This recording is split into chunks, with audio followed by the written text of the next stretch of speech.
What's going on, everybody? Welcome back to episode 6 of the Silver and Gold. I'm Josh. And I'm Mike. And today we've got a really special episode because it's not very often that the Raiders and the 49ers are able to practice against one another, let alone play against each other.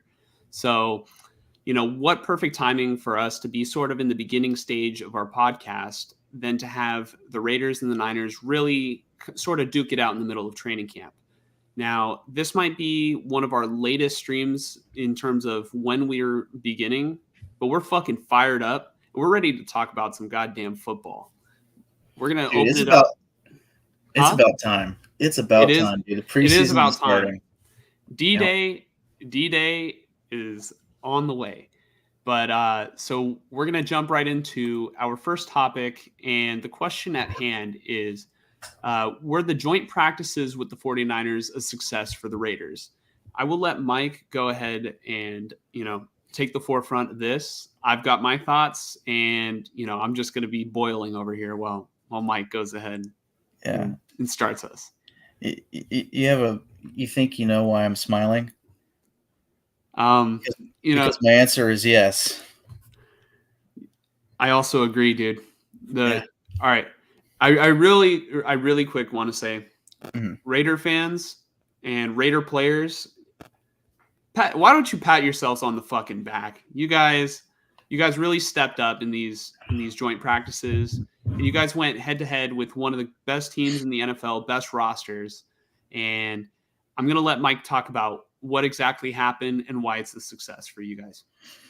Yeah. So I mean, I have a bunch of tweets, or now they're called posts on X, whatever you want to call it, kind of all rounded up and culminated into a bunch of notes. And I'll try to, give credit to where credit's due as far as who tweeted it and all that. But first off, I just want to start the recurring theme through training camp that I have seen, and I'm a seasoned and hardened Raider fan. I never let this shit excite me. When, it's like, oh, this defensive back is just getting a bunch of interceptions. This linebacker keeps picking off quarterbacks, and it's like every year it's the same story of like, oh, the defense looks better, in training camp. And then, they're a bottom of the barrel defense every season. So I don't want to get too excited, but the recurring theme is that they are making stops. They are getting interceptions. They are making plays on the football. And I mean, that was through training camp. And, I've said it before. I don't go too crazy about practice throws. Like, I think some quarterbacks try to, squeak out some throws that they usually wouldn't throw in a real game. Right. But at the same time, when it's a recurring thing like this, you have to get excited, especially when you start seeing it against another team like the Niners. So I'll get more into that. So now I'm just going to read these. So first off, Jimmy G was doing pretty good against the Niners.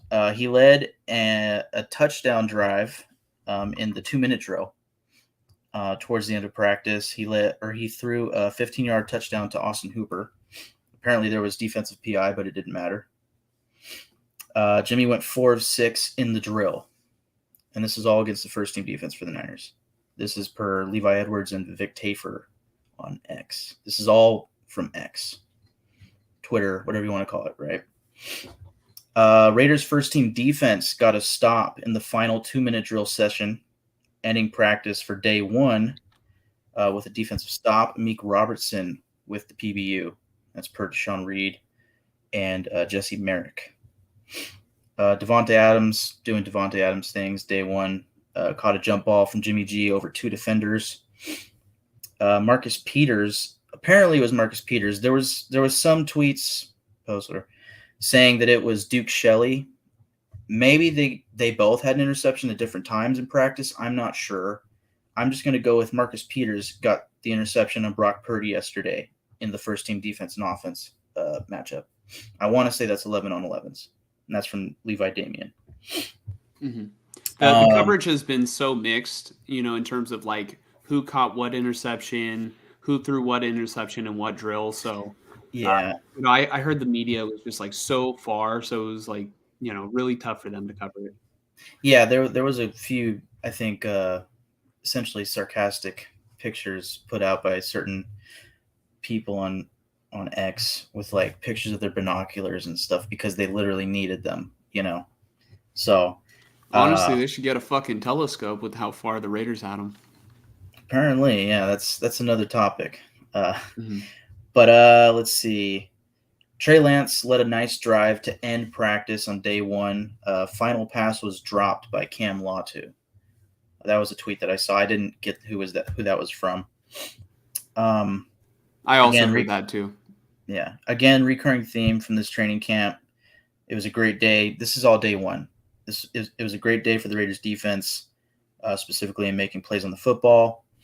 Aiden O'Connell went 5 for 7 during an 11 on 11s per Levi Edwards. Max Crosby was the best player on the field. The Raiders won the day, says Hondo Carpenter. Marcus Epps and Amik Robertson had good days from Vic Tafer. Brian Hoyer threw a pick six to Taylor Hawkins. I'm not sure who that is, but maybe you would know. He's a guy who I would probably assume is not going to make the team. But, a pick six, I'll take that. Yeah, maybe he goes out in the preseason and he proves that he deserves to be on the team. Mm-hmm. I think it's no disrespect to him. I just haven't heard the name before, and this is a stacked roster, so it's just incredibly difficult in order to find a spot. It's tough to find a spot on a deep team like that. Maybe he earns himself, if not a roster spot, maybe a spot on the practice squad. Yeah, but you know what? Maybe this team isn't as stacked as we thought because they got their fucking asses kicked today. By the Raiders. Yeah, which, we say that as if it's negative, but honestly, every year it happens where, we're coming out of the preseason and it's like, oh, man, typical Raider fan, typical John Gruden voice. Oh, I'm telling you what, man, those Raiders, man, they're going to do something. No, but I feel like this is a little bit different. You know what I mean? You guys have a new quarterback at the helm, and you guys are going against a legit defense. Like, obviously minus Bosa, but, like, all right, even if Bosa was there, obviously he's going to wreak a little bit more havoc, but I would say it sort of evens the playing field in terms of the type of defenses that you're going to see during the regular season. Because like I said before, I don't think that the Raiders' aspirations this year are necessarily to win the Super Bowl. This to me is like a playoff, make the playoffs or bust, sort of year for the Raiders. Or, in terms of tank for Caleb Williams, I just want to quickly backtrack. Every team wants to win the Super Bowl.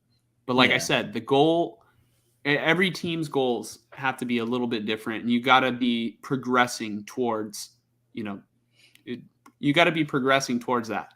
Yeah, it doesn't happen overnight. Yeah, there's layers to team building, and I think the Raiders brass knows that it's the beginning stages. I know we're getting a little off track, but I do want to talk about it since you mentioned it. I'm not expecting playoffs, but I also think that this team could shock people and possibly get that 7th seed.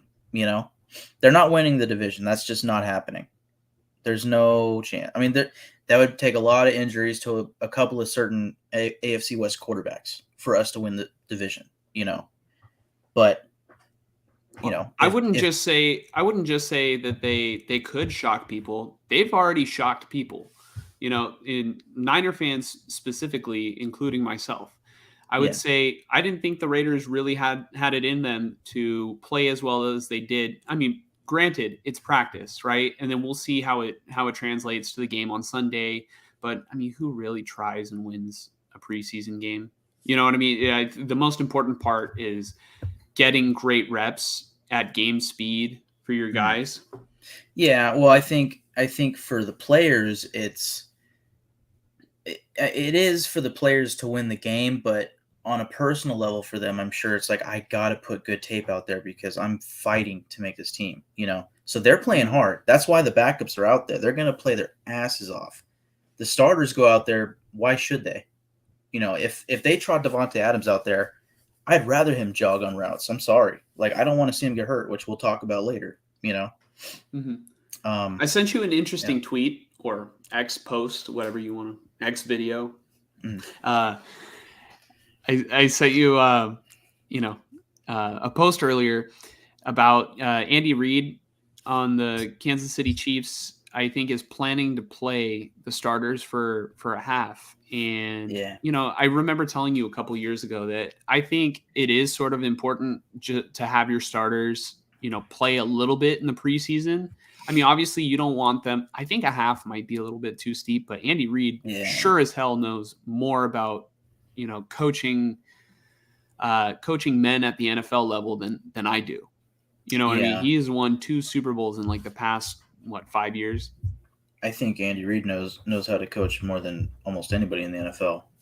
I mean, I could probably count less people than there are fingers on this hand, as far as coaches that know more than Andy Reid. Like, I would say the only argument that I would be willing to accept is probably Bill Belichick, but I feel like Belichick's sort of past his, heyday as a head coach. Belichick's been around the league forever. Yeah. But Andy Reid's got, I want to say he comes from the Bill Walsh coaching tree. So he knows the blueprint. Yeah. As far as starting starters in the preseason, I agree with the principle of like putting them out there for a drive or two, just to give them game reps. But a whole half is ridiculous. Go ahead, Chiefs. Go right ahead. Did they do that last year? All right. Okay. I was going to say the Raiders. It's ridiculous. You think it's ridiculous, but if they did that last year and they won the Super Bowl, it's not so ridiculous. They got off to that hot start, and at least if I'm remembering correctly, I could be misremembering. Maybe they started off like 0-1, 0-2, and then picked it up. But they were able to maintain that 1 seed, which is huge. They're a great team, period. I don't know if the preseason really affects it. I think. You think they would win either way? I think they would win either way. I just, and they have so much experience in the system. Like, I don't know. That's just risky to me, And then, like, what's the point if the opposing team is like, well, we were only going to play our starters on defense for like 2 drives. So have fun tearing up our second team defense, you asshole. Our second team defense's morale is going to go way fucking down against Mahomes. Thanks. Yeah, but then again, the offense is going to start clicking, and you're going to have a lot of practice against. I mean, it's going to be less of a competition than you would get in terms of like a first string defense, but still, you're running the offensive plays and you're getting back into the swing of football, and you're building that football callus and getting in football shape. I know I just said football. Yeah. But I'm just excited for it to be back. You know what I mean? 100%. And I can't wait. And if Andy Reid thinks that it's smart to play your guys in the preseason, then I have no issue. I have no issue with it. I think that his intuition is as good as anybody's. Yeah. The last thing I'll say on this topic is maybe the Chiefs, like you mentioned about the Niners, probably not keeping Taylor Hawkins. The Chiefs know that their team is deep, so we don't need that much time for our backups, perhaps. I don't know. But that's a whole other topic, and I think we're getting a little off track. Though? I don't know. It doesn't matter. It really doesn't matter. We got to carry on. Yeah. What I was going to say? No. I'll talk about it later. Go for it. Okay. No, the Raiders, I know they played their starters last year. I forget how much they did in like games like 2, 3, and 4 because they were in the Hall of Fame game. I know they started the starters in that. I think it was just for 2 drives though. Like, and people were shocked, like, oh, they never play the starters in the Hall of Fame game, and then the Raiders did, and they played like Josh Jacobs, but I don't know. I don't feel that strongly about preseason snaps for starters. Like, I wouldn't do it more than two drives. You know, I remember think 2 back when they drives used is to have fine. back when they used to have 4 preseason games. I remember the 3rd preseason game, it was like you might see a team go out there for the whole first half. But this first game, the second game, didn't see that. And then the 4th game, the final game, was like no starters, all backups. We're trying to figure out who is going to make this team. And that makes sense to me. And also, again, why risk injury? So I don't know how they do it right now because I know they recently made that change where they went from 4 games to 3. So maybe teams are still kind of trying to figure it out. Who knows? But yeah, that's that for preseason snaps. There was something else we were talking about. Not Andy Reid as a coach, but I mean, On obviously we whether were talking. the joint practices were successful. Yeah, I mean, I was going to finish up the notes on that. The last thing we were talking about, I think, was Brian Hoyer throwing the pick 6. Oh, to Hawkins. Yeah. I forget. I don't know if we were talking about. Oh no, yeah. That was the last thing that we talked about because I said, oh, this guy might not make the team, and then I said, I think I mentioned something about him having an opportunity to show something in the preseason game. Maybe this roster isn't as good, and then I asked you about the tweet. Yeah. Yeah. Well, that tweet was from Paul Gutierrez. I'll just kind of finish up day 1, and then go on to day 2 for the Raiders. There was a mini scuffle between Nate Hobbs and is it Juwan Jennings? Juwan Jennings. Juwan Jennings. I love Jennings. He's a fighter, dude. Yeah. Well, so is Nate He can Hobbs. block. Yeah. And that was also from Paul Gutierrez. The D line had some players flashing out there. Chandler Jones had a day as far as in one-on-ones. Was he going up mainly against Colton McKivitz? I couldn't tell you. I know Crosby was going up against Trent Williams. Mm-hmm. I don't know if if they were all kind of intertwining and switching off. I mean, they might have been switching around like the DNs with the tackles, and then probably having the interior D linemen go against the guards and the centers. Yeah. Jerry Tillery had a nice day on day 1, and then Vic real quick Tafer, before you move on from that, in terms of one-on-one pass rush drills, just coming from a football background where I played offensive line, those drills favor the defensive player because you're never going to get into a situation really where you're just absolutely one-on-one with a guy. There's always going to be guys around, and so I do think that we should keep an eye on McKivitz on the Niner side, but those drills favor, like I said, favor defensive players. Yeah, it's always interesting to see how it goes down, but I mean, usually the way it's going to go is a little bit back and forth. Like apparently it went for Crosby and Trent Williams, where Crosby would win a couple and Williams would shut him down for a couple. Yeah, I mean, Williams would do that to Bosa too. And you have to keep in mind, Williams is probably one of the best tackles, maybe of all time. Yeah. He is kind of old, but he's still in his prime. Yeah, he is still the best tackle in football by far. Mm-hmm. So Tillery had a nice day. This is all from Vic Tafer. And then Byron Young, the 3rd round pick for the Raiders, had a nice shed and chase, Vic Tafer says. But the thing I take away from that is that Byron Young was practicing. He's been out on the I don't know. I forget if it was the PUP or the non-football injury list, but regardless, he's been out all of training camp until yesterday. So it's nice to see that he's back. Also, before the joint practices with the Niners, Neil Farrell Jr. came back as well. So finally, the Raiders' defensive line seems to be at full health as far as rookie 3rd round pick this year, Byron Young, Neil Farrell, 4th round pick from last season.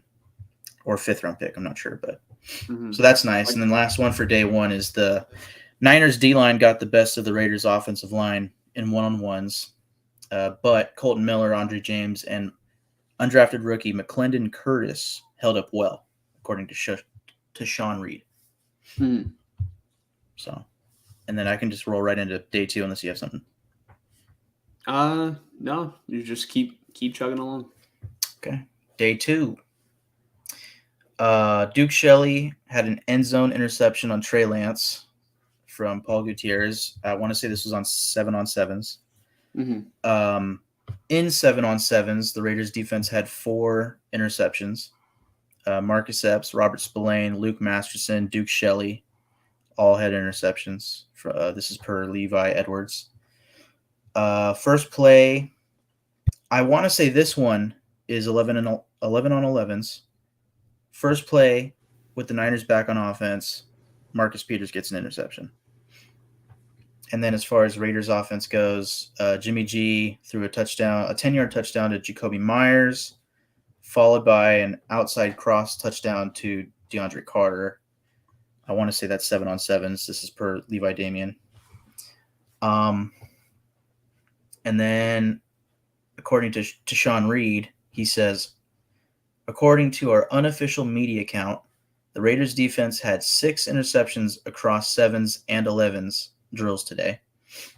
Robert Spillane, the starting middle linebacker for this Raiders team, had 2. Luke Masterson had 1. Duke Shelley, Marcus Epps, and Marcus Peters as well also had 1 each. And that's the last of my big notes for day 2, other than something that we'll get to later.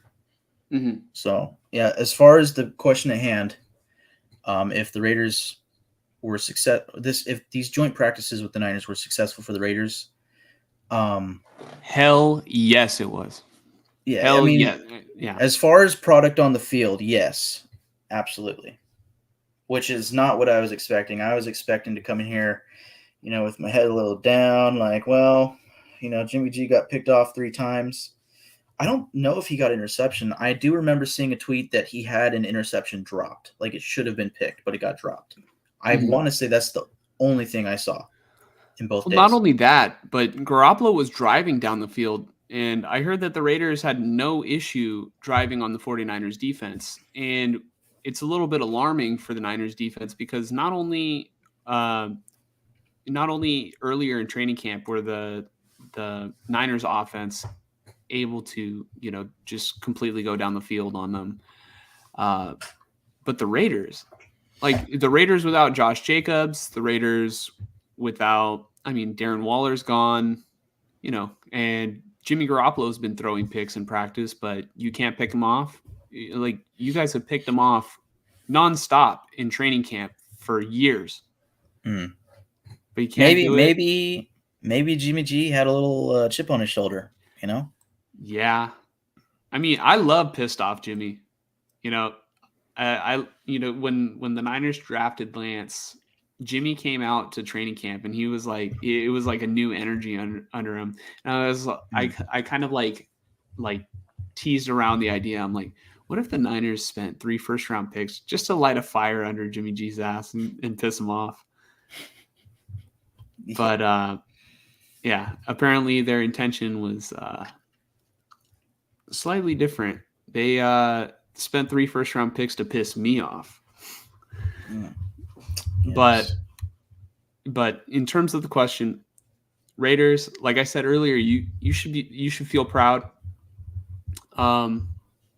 Yeah, I really don't have much else to say about that. Yeah, I don't have much else to say either. It was a huge success. You went against one of the best defenses in the league. You didn't fall flat on your face. You got good reps.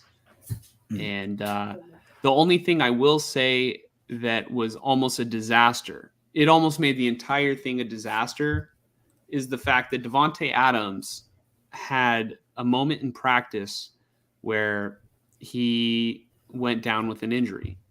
Yeah, I can read it off for you if you want. Yeah, read it off.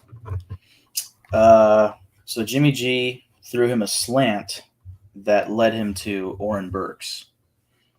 And then I'm assuming there was a collision, and Adams was down for a little bit, and then eventually got up. He's standing under his own power. He got his leg checked out by a trainer. And then later on in the day, Tashawn Reed, this is all from Tashawn Reed, said that per his sources, the injury is minor. And then I want to say I saw a tweet before that mentioned that he was pointing at his calf when he was getting looked at by the trainer. So not sure what's going on, but if it's minor, it's minor. Let's hope that is true.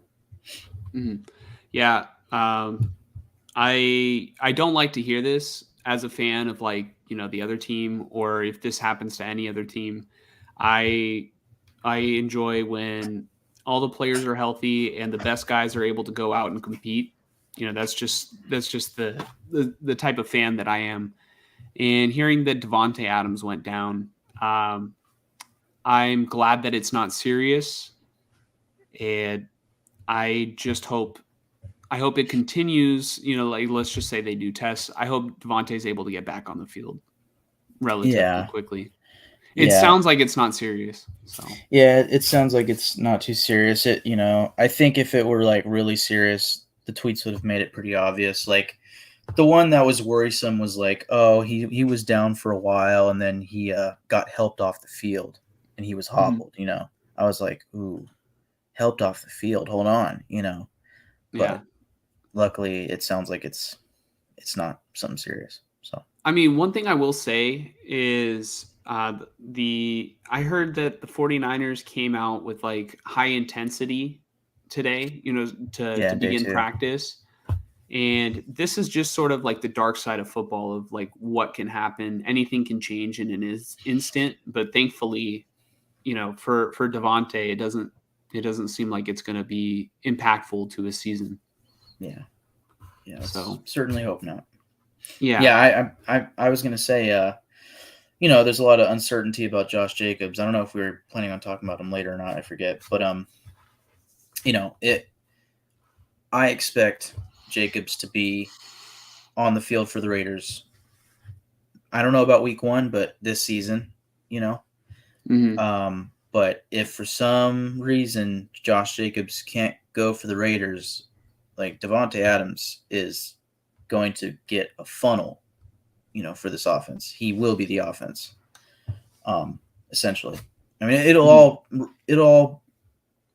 be on the shoulders of Jimmy Garoppolo. But if you don't have Davante Adams, this offense isn't going to do much, Well, let me just tell you that when you're down in the fourth quarter of the biggest game, I don't think that there's another quarterback I would rather have on my team than Jimmy Garoppolo carrying the entire offense. Is that how you felt in the Super Bowl against the Chiefs? It's how I felt in the Super Bowl against the Chiefs. It's how I felt in the NFC Championship game against the Rams. Hold on. Do you remember Jimmy? All right, what was supposed to be Jimmy Garoppolo's last throw as a Niner? Do you remember it? Yeah, I remember the shoulder stuff, and didn't he have a thumb injury? And then he almost got absolutely tranquilized, and he tried to throw the ball, and it I don't know if it slipped out or if it just went up and it got picked, right? Yeah, hold on. Jimmy, it was bad. Garoppolo, NFC Championship interception. I'm sorry, the play is fucking hilarious. It's a heartbreaking, it's a heartbreaking moment. I'm just gonna fucking play it because why not? We have a little time. All right, can you see it? Yeah. This is the guy that you want leading your fourth quarter drive. Garoppolo under pressure. Donald got there in the air, intercepted by the Rams. And it's funny to look back at. You know what I mean? It is a funny play, granted. I'll give him props for trying to extend the play. He was clearly getting sacked if he doesn't get that ball out. The game's over, essentially. If that running back jumped and caught the pass and made a move, maybe it's 4th and 6, and you guys are still alive, but Yeah, it was wrong place, wrong time, in Yeah. terms of or the wrong person, wrong time. Yeah, Because they had JaMychal Hasty in there, and JaMychal Hasty is pretty short. So I think the funnier play is the one against the Broncos. And I know you know what I'm talking about. Oh, the pick 8? Yeah. Yeah. That's I'm not legendary. even going to pull that one up. Yeah, that is legendary, though. Yeah, I'm not trying to see that on the Raiders. But you were talking about Davante Adams, really carrying the offense. And I sort of want to talk about another player who had an injury, who maybe doesn't necessarily carry the offense, but definitely has a huge role in the special teams for the Niners. And this player that I'm talking about is Ray McCloud, who I guess a day or two ago broke his wrist. Well, a day or two before these practices started. I want to say it was day one, but maybe it no, was. No. I think this was before. So I guess in the comments, correct me if I'm wrong, but this happened just a couple days ago. But he broke his wrist. I'm not necessarily sure how. I'm assuming it was at practice, and he's going to have surgery. I'm assuming pretty soon, and I guess it'll take at least 8 weeks, barring any setbacks. But I think this is actually huge.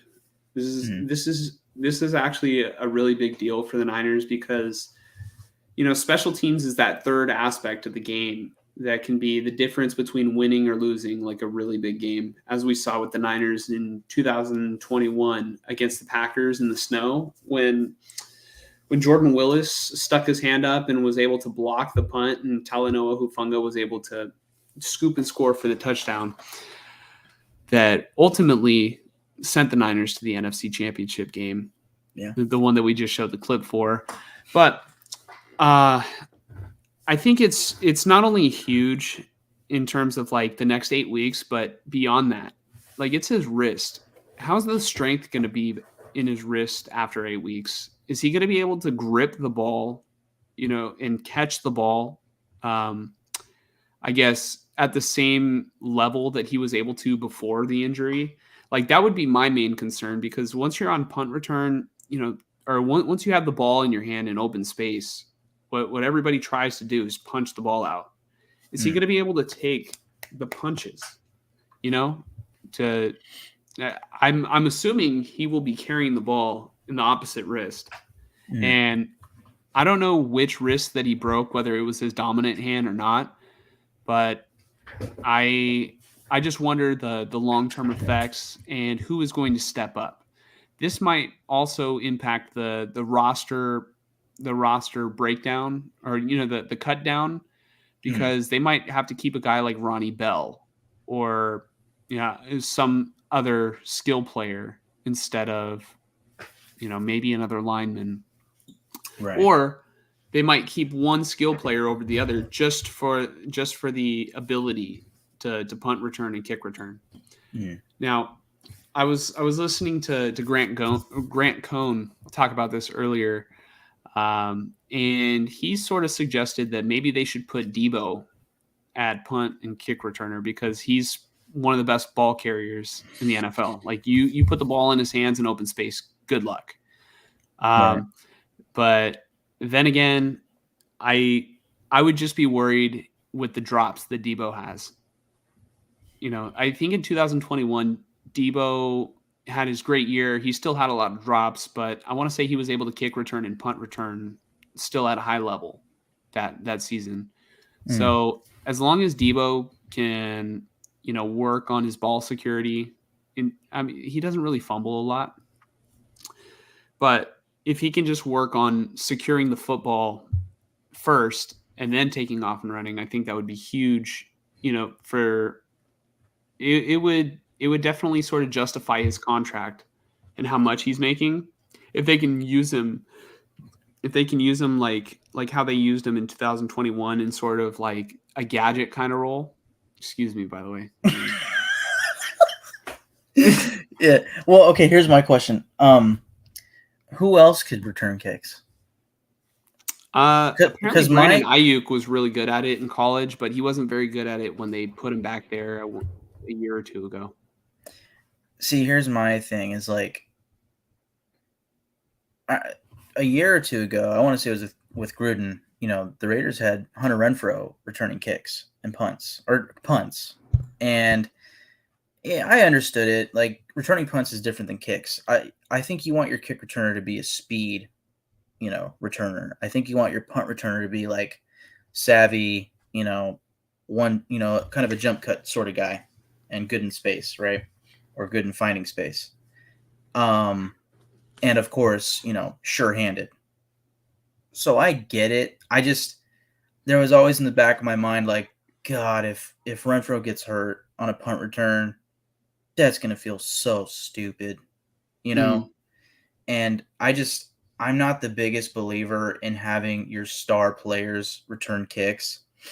I can understand it on punts, but man, you take the wrong hit and you are out, I would rather have a guy that's just fast and, sure-handed enough. Like maybe your fifth receiver. Just, hey, you want to return kicks? But at the same time, yeah, like you said, returning kicks, everything on special teams is very important to the game. So, being able to get the right guy to do it is important. And maybe the Niners look, to free agency to find the guy. You never know. Yeah, I don't really know a lot of the names available that are proven punt return or kick return guys. But one thing I will say is, for the most part, I agree with your notion about, like, you don't really want your star players back there returning kicks because of, the risk of injury. And you want a fast guy. I think Ray McCloud was that guy, and he just got injured. But I will just say that as soon as the Niners traded for McCaffrey and Debo came last season to camp, out of shape because he was holding out for his contract and, didn't necessarily get to football shape until maybe later in the year. And it just wasn't the best year for Debo, right? I think that his offensive role sort of, he is now taking a little bit of a backseat in terms of, like, they're not going to use him as much at running back because first of all, they're loaded at running back. Second of all, McCaffrey sort of defeats the purpose of needing to put Debo back there. And what is Debo most, like, lethal as? Would you say? I would say he's most lethal with the ball in his hands. Get the ball in his hands, let him go. Mm-hmm. But I would say Debo. The best way to get the ball in his hands is like on a screen, like a tunnel very screen, quick bubble screen play. Yeah, very quick play. I wouldn't say he's the strongest route runner. He's not a bad route runner. I'm not going to say that. He's a great wide receiver. He's not like Devontae Adams or Justin Jefferson or Brandon Ayuk in terms of route running.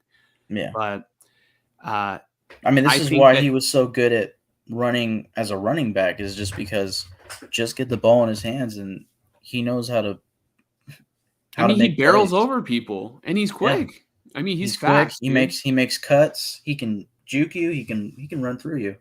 No, he will run through you. Like, I don't know. Unless I'm like recalling incorrectly, somebody would probably have to send me like, a couple of replays of Debo juking. Debo likes the contact. He likes to dish out contact.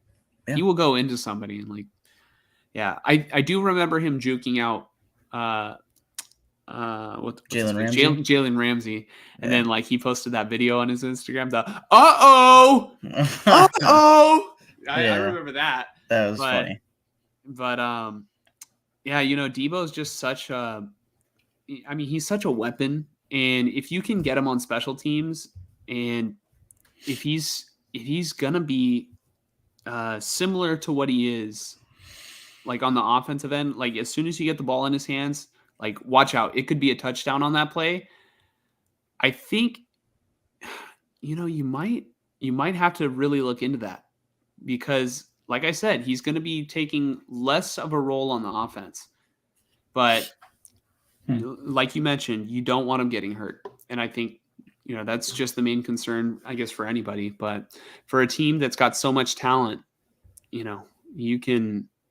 it's almost embarrassing how much riches they have and how they haven't won a Super Bowl yet. You know what I mean? Yeah. So in terms of somebody to take over, we'll have to stay tuned for that. Do you have any other thoughts on it? No, I don't. Yeah. The only other thing I could think about is I think there is a corner on the Niners roster right now. I want to say his name is Deshaun Jameson, who, and that might even be the wrong player. But I know I believe there is a skill player on the defensive side that is able to field, punts and return kicks, right? But I think we're ready to move on to our next topic. And our next topic is, were the joint practices with the Raiders a success for the 49ers? And my answer, even though the 49ers struggled, I would say it is a success, right? And, I sort of teeter on the fence about whether or not, was it, it's embarrassing the way they performed against the Raiders. No offense. No offense. I don't think anybody expected the Raiders to perform that well. But the reason why I say it's a success for the 49ers is because you want to have that wake-up call early, because the Niners have started slow. Like the past couple seasons, they've started like 3-4, 3-5. I think if they are serious about getting back to the Super Bowl and winning, they need to secure that 1 seed. You don't want to go back to Philadelphia. If you can avoid to play a playoff game, like an NFC championship game on the road, do it at all costs, because having that home field advantage is so huge. Look at 2019. They were able to, they played against the Packers in the playoffs, steamrolled them at home, and the Packers really couldn't do anything about it. It just, it wasn't an environment that they were ready to play in, yeah. And honestly, they didn't match up well against the Niners anyway, but,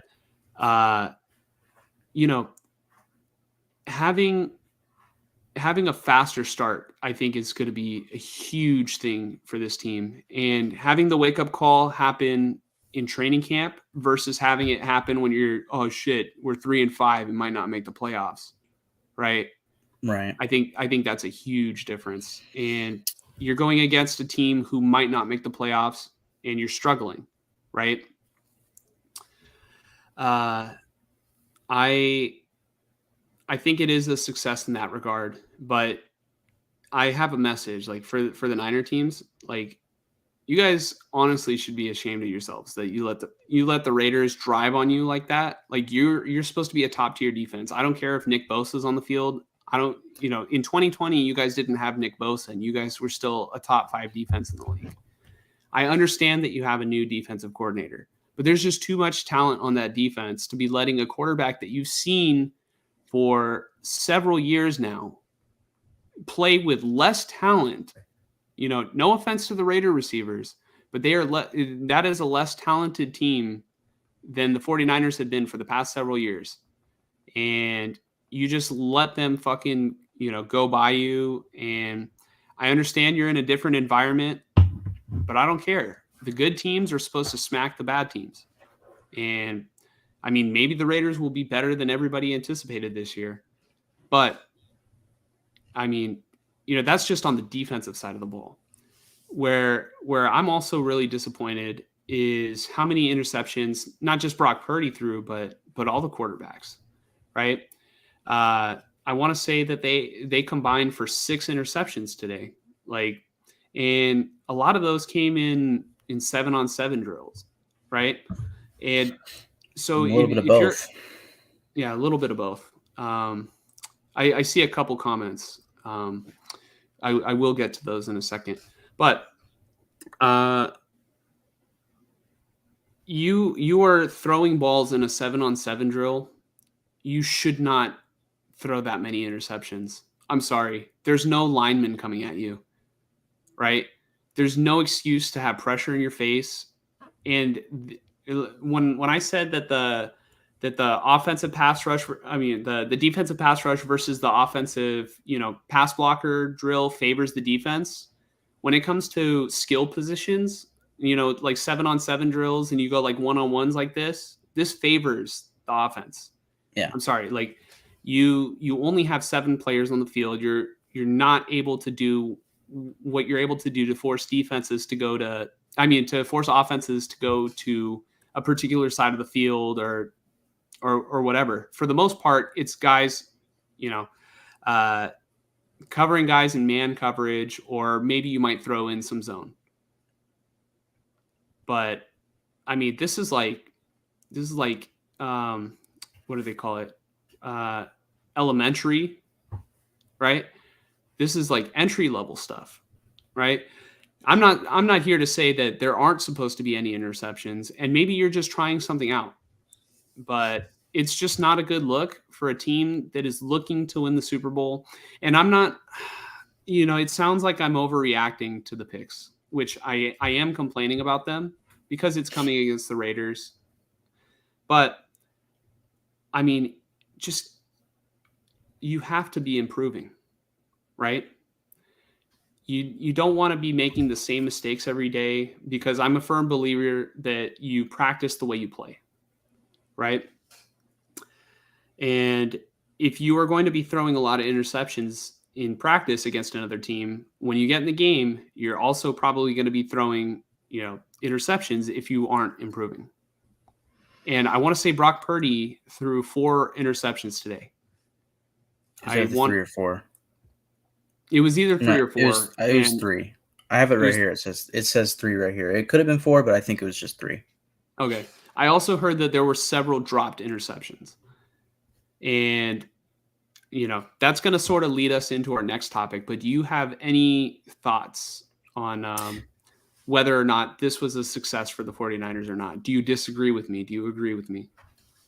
Well, I think everything you're saying kind of makes it sound like it wasn't a success. I kind of, salute Raiders, baby. Oh no. True. Yeah. All right. This is a true comment. I can agree with this, but I'm talking about in terms of like weapons as a whole. Right.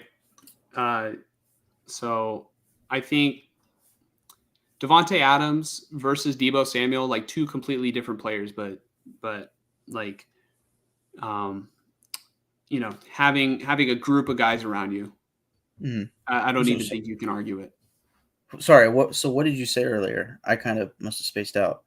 No, I said that Jimmy G had better weapons when he was on the Niners, going against the Niners first string D, and they were picking him off every day. And Jimmy G is now playing with worse weapons, versus the 49ers first string defense in this training camp, or these joint practices.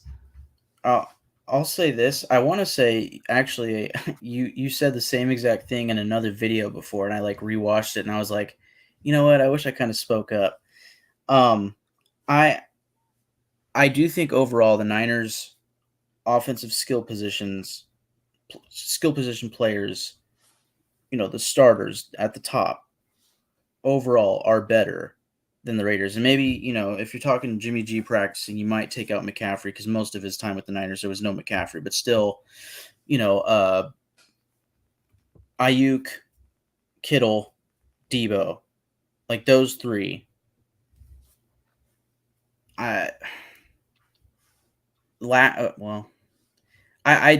It's close. I think Devontae outweighs all of them. I think that Kittle outweighs all of them combined. No. Just he's better than all 3 of them. But not he is combined. The best. Not combined. No, but I think Deebo and Ayuk are a great tandem of receivers, and I've heard a lot of great things about Ayuk. As like, as far as practice goes, he's like a monster. Apparently, he's always just owning the field. Like he's one of the best players on the field at all times during practice, and that's cool. And then Kittle, again, like even with Waller, like Kittle is better than Waller to me. Overall, as a player, you could argue that Waller was a better passing threat. Yeah. But, right now with Hooper, that's easily Kittle, But where my difference is maybe with you, is that the Raiders have Devontae, Hunter Renfrow, and Jacoby Myers. Yes. And like I would say you compare those three to Kittle, Debo, and Ayuk, I think it's very close. I don't think it's far and away that the Niners receivers are better. You add in McCaffrey, it's the Niners. Mm-hmm. But if you take out McCaffrey, if you take out McCaffrey, you take out McCaffrey because I'm talking about training camp. Yeah, not only do I think it's extremely close, I think that the Raiders receivers fit Garoppolo better because they are route running extraordinaires, and sure-handed. I don't know, because it's still yet to be proven whether Garoppolo is going to take shots deep. You know what I mean? Because I heard that he's struggling to hit deep balls in training camp. That's always been a thing with him. I think the thing with Garoppolo on this team, with McDaniels, I think this is going to be a West Coast offense. That was kind of a thing with Brady. I mean, Brady had a good, deep accuracy to him, but the Patriots offense was always dink and dunk, really quick, West Coast offense. And I think we're going to get the same thing with Vegas. It's going to be Hunter Renfrow does a double step, fakes right, cuts in left, ball's right there, and he's wide open. He gushes out 4 yards. Just gush. It's that. And then it's Josh Jacobs or Zamir White, whoever. And then it's Devontae for 8 yards. And then it's Jacoby Myers for 2 yards. And then it's Austin Hooper for 3 yards. And then maybe Michael Mayer gets in there, right? And like dink and dunk. This dink and dunk. I think it's going to be a very fast-paced West Coast offense, and I love it. Mm-hmm. Yeah, I love it for Garoppolo on this offense. Again, that's my whole point. Was just I think these receivers really fit well with that. Mm-hmm. But I would love a deep ball to be there, but I'm not expecting it, and that might be our downfall on offense. Is not a big deep threat, but I think you're going to see a lot of bubble screens. I think you're going to see a lot of short plays that are predicated on creating space. There's been a lot of talk about Trey Tucker. Did I cut out? No. Okay, sweet. It froze for a second. There's been a lot of talk about Trey Tucker. That's a guy that I didn't get to talk about. I know we're talking Niners right now, so I don't want to go too long on this. No. We'll get back on track. But yeah, I saw the comments, and yeah, I think that the Raiders, we're talking Niners. That sucks. This is going to come out on the Niners thing, but anyways, no, it's okay because I'm kind of defending the Niners here in terms of I think that the weapons that the Garoppolo had when he was on the Niners sort of fit him better in terms of what they were trying to do with him in San Francisco. They wanted a lot of, like you said, dink and dunk a little bit, but a lot of it was. The plays were designed to get guys open, and then they were designed to get guys open in space. And I can't think of many players in the NFL over Debo and Kittle that I would rather get the ball to an open space. Like, they are very aggressive players. Yeah. And then I understand that McDaniel's system maybe isn't, predicated on deep balls. I understand that, but Davante Adams' game has a lot to do with deep balls, if I'm not mistaken. Because of the pairing that he had with Rodgers early in Rodgers and Carr. But I've always known Davante Adams as a route running extraordinaire. Like, the thing that he separates himself from all of the receivers in the NFL is his route running and his ability to create immediate space from a corner. So if he can do that on a 8-yard route and he creates 3 yards of separation, within 2 seconds, 3 seconds, whatever it is, that's huge. And that's massive for the short game. Yes, he's an amazing deep route running extraordinaire as well because he's great at everything. And that worked really well with Carr because Carr is good at passing deep. And I think Carr was going for the big plays. This is true. I will say Davante Adams is very good on the slants because, I mean, he's also another player that has excellent control of his body. And I think he's very deceptive on his routes. And a lot of times when he's on slants, he's able to open up other stuff where he's able to go deep, just because he keeps the defender on his heels. Yeah. I still think it is yet to be seen which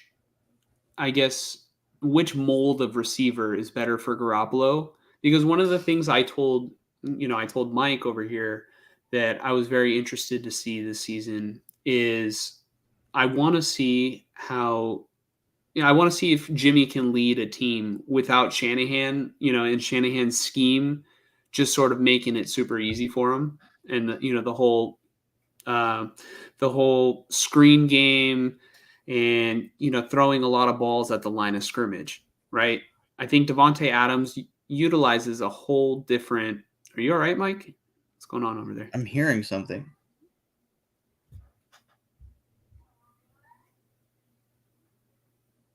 Kind of hear that too.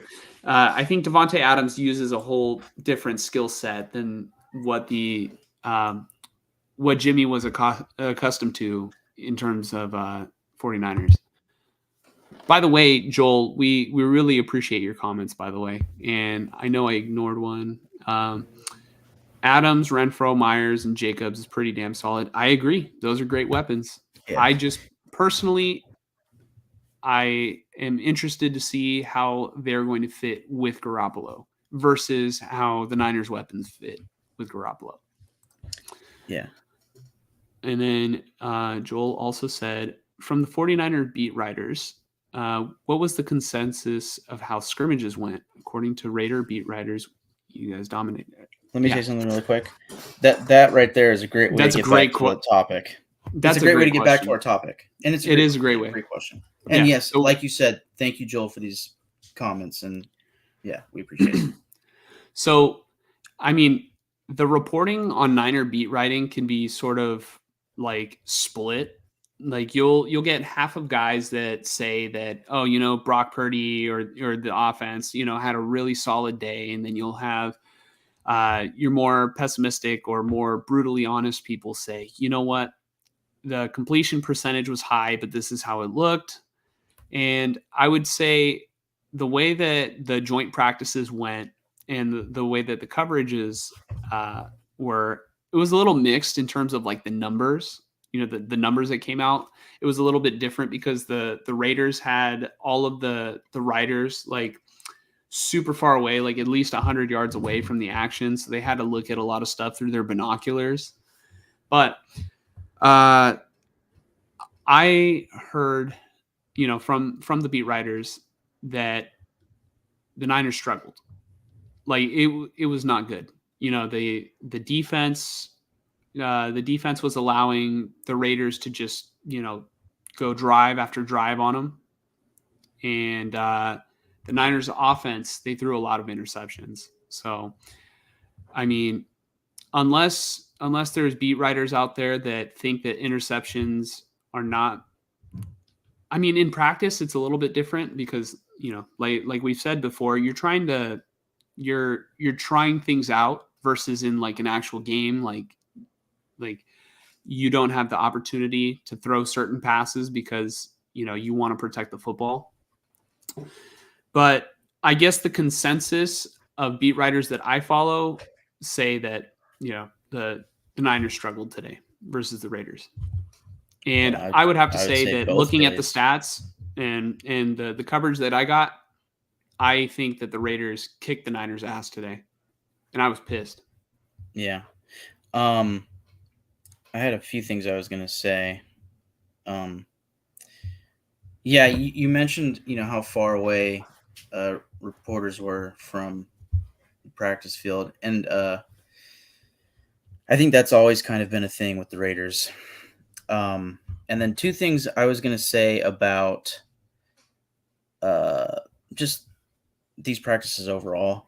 First off, like if we're talking preseason game coming up or the joint practices, I'm kind of, as far as the starters go and like getting hyped towards this team in the regular season, I look more towards joint practice than the preseason.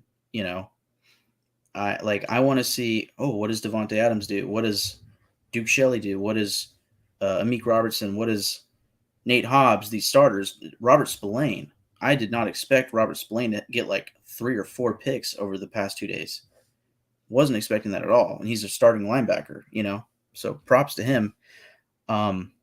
He might not play in the preseason game. So, point being, I love seeing joint practices because you get a real gauge on like, oh, how are they doing against other teams, not just themselves, Mm-hmm. And then the last thing I wanted to say was I take a lot of the offense against the Niners first team defense with a grain of salt because Nick Bosa was not on the field. I think that's important. And you could say the same about Josh Jacobs not being there, but when it's time for the team to go out there and throw the ball, when Jimmy G is throwing the ball and the offensive linemen are blocking the defensive linemen, you don't have Bosa out there. That's a huge difference.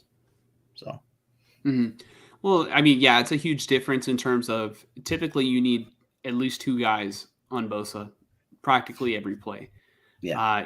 Bosa is one of those players. It's incredibly tough to just get him one-on-one and not have to worry about him. Typically, what I've seen that has worked against Bosa is when you have like a running back chip him and then run to the flat, or you have a tight end chip him and then run the route. Yeah. But I mean, I've said it many times before. He's just absolutely relentless, but that is the most effective method to really get him. Yeah. But going back to the real question, so I would have to say the Raiders. I don't know if I would use the word dominated, but they did. I did say they kicked the Niners' ass, and in a way, they did. You know what I mean? Yeah. Nobody was expecting the Raiders to play as well as they did against the Niners. Yeah, maybe nobody other than themselves. Other than I guess. Josh McDaniels and whoever's in that locker room. Yeah. And maybe Jimmy Garoppolo, because he's like, yeah, I'm going to fucking kick their ass. Fuck them. I think, dominated might be strong, but I would say it was pretty clear that they won both days, which is, all things considered, very impressive, in my book. Mm-hmm. So now, I mean, it really depends. It really depends, like, what you want to call a victory in a joint practice. Like, if you're talking numbers wise, yeah, the Raiders won. Mm-hmm. If you're talking about quality reps, that's different. That's up to the coaches to review the film and determine whether or not the guys got good looks. I think both teams walked away from this with something great. And both teams, I mean, that was the other thing I was thinking was, what if the Niners were just kind of off their game because they weren't practicing in the usual place? I mean, that shouldn't matter because, you're not going to play at home all 16 weeks or 17 weeks, so, going out and practicing for 2 days in Vegas shouldn't throw you off. Plus, I heard the weather was actually beautiful and not like scorching hot for once. Mm-hmm. So, I don't think it's a big excuse, but I wonder if the Niners felt a little out of their element. Maybe the pace of the practice was different because maybe it was more of, I know like at first the Niners and the Raiders are kind of practicing separately, doing their usual like warm-up drills, and then they come together and they start doing stuff. Maybe it was a little off kilter for them relative to the Raiders, Mm-hmm. I don't know, because it's in the Raiders' house. Maybe it was kind of led by the Raiders. I don't know. As far as the timing of drills and stuff, I don't know. I'm curious if, like you said, if they were getting quality reps, what if the Niners were so off their game that the Raiders weren't getting quality reps, and then this is all just hype, and then they're going to come in with their thinking they got big swinging dicks, and week 1 they get scorched by the Broncos. I don't know, Mm-hmm. But we'll see. Yeah, I mean, I think it's good for the Raiders to have that morale booster that, yeah, we went against the Niners, and they are a top defense in the NFL. And they just know how good they can be if they're on their game, right? Yeah. And they execute the plan that McDaniels has for them. Where I see this as a good thing for the 49ers is you got, and these are things that I've been worried about. You had an opportunity for Brock Purdy to be throwing against another defense because, I mean, people want to say that he's the franchise quarterback. I'm not so sold on him yet because he's only played like 7 or 8 games. But it's live reps against another team, which is super valuable in the NFL because, I mean, nowadays, you don't get a lot of time to really prepare for the season, not as much as you did back in the day. And to get something closer to game speed than a normal training camp is great. So you got Brock Purdy seeing another defense. You got Trey Lance seeing another defense. You got Sam Darnold seeing another defense. It was sort of like a measuring stick, and it turned into a wake-up call because that's how it was, right? Another way that this is a good thing for the 49ers is that their defense got exploited, and you need to address that early. They still have a month before the season starts, and they can review the film and see where things went wrong and improve that. And obviously things will improve once Bosa gets back on the field. But you have to really see, like, all right, what is it that Jimmy Garoppolo and the Raiders and Brian Hoyer in the Raiders and Aiden O'Connell and the Raiders were able to do in terms of being able to drive down the field on us, right? Because there's no way that this Niner defense isn't going to create a lot of turnovers this season. There's too much talent. And I think this is great for Steve Wilkes to get accustomed to these guys going up against somebody else, right? Because if you go up against, I've been a football player before. Playing against another team is so much different than playing against the same guys every day, because you get a lot of the same looks every single day. You know which guys on the field are better than you. You know which guys on the field that you're going to dominate. And then the guys know a lot of the plays that you're running. And once you go against like another team that isn't running the exact same stuff over and over again, it's valuable, right? I've done joint practices before when I played football. It was great. We played against Irvington High School, right? It was a great experience to see how another team does it. And you're not really but you're sharing that experience with them.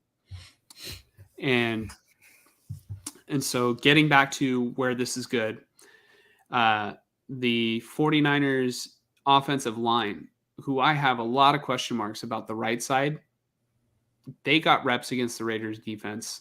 And honestly, this is more of a good thing for Kyle Shanahan than I'd say. It is a good thing for Colton McKivitz, but Kyle Shanahan has really got to evaluate whether McKivitz can step up into that starting role.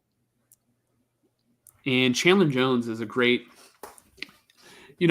he was a better pass rusher in years prior than he was this past season.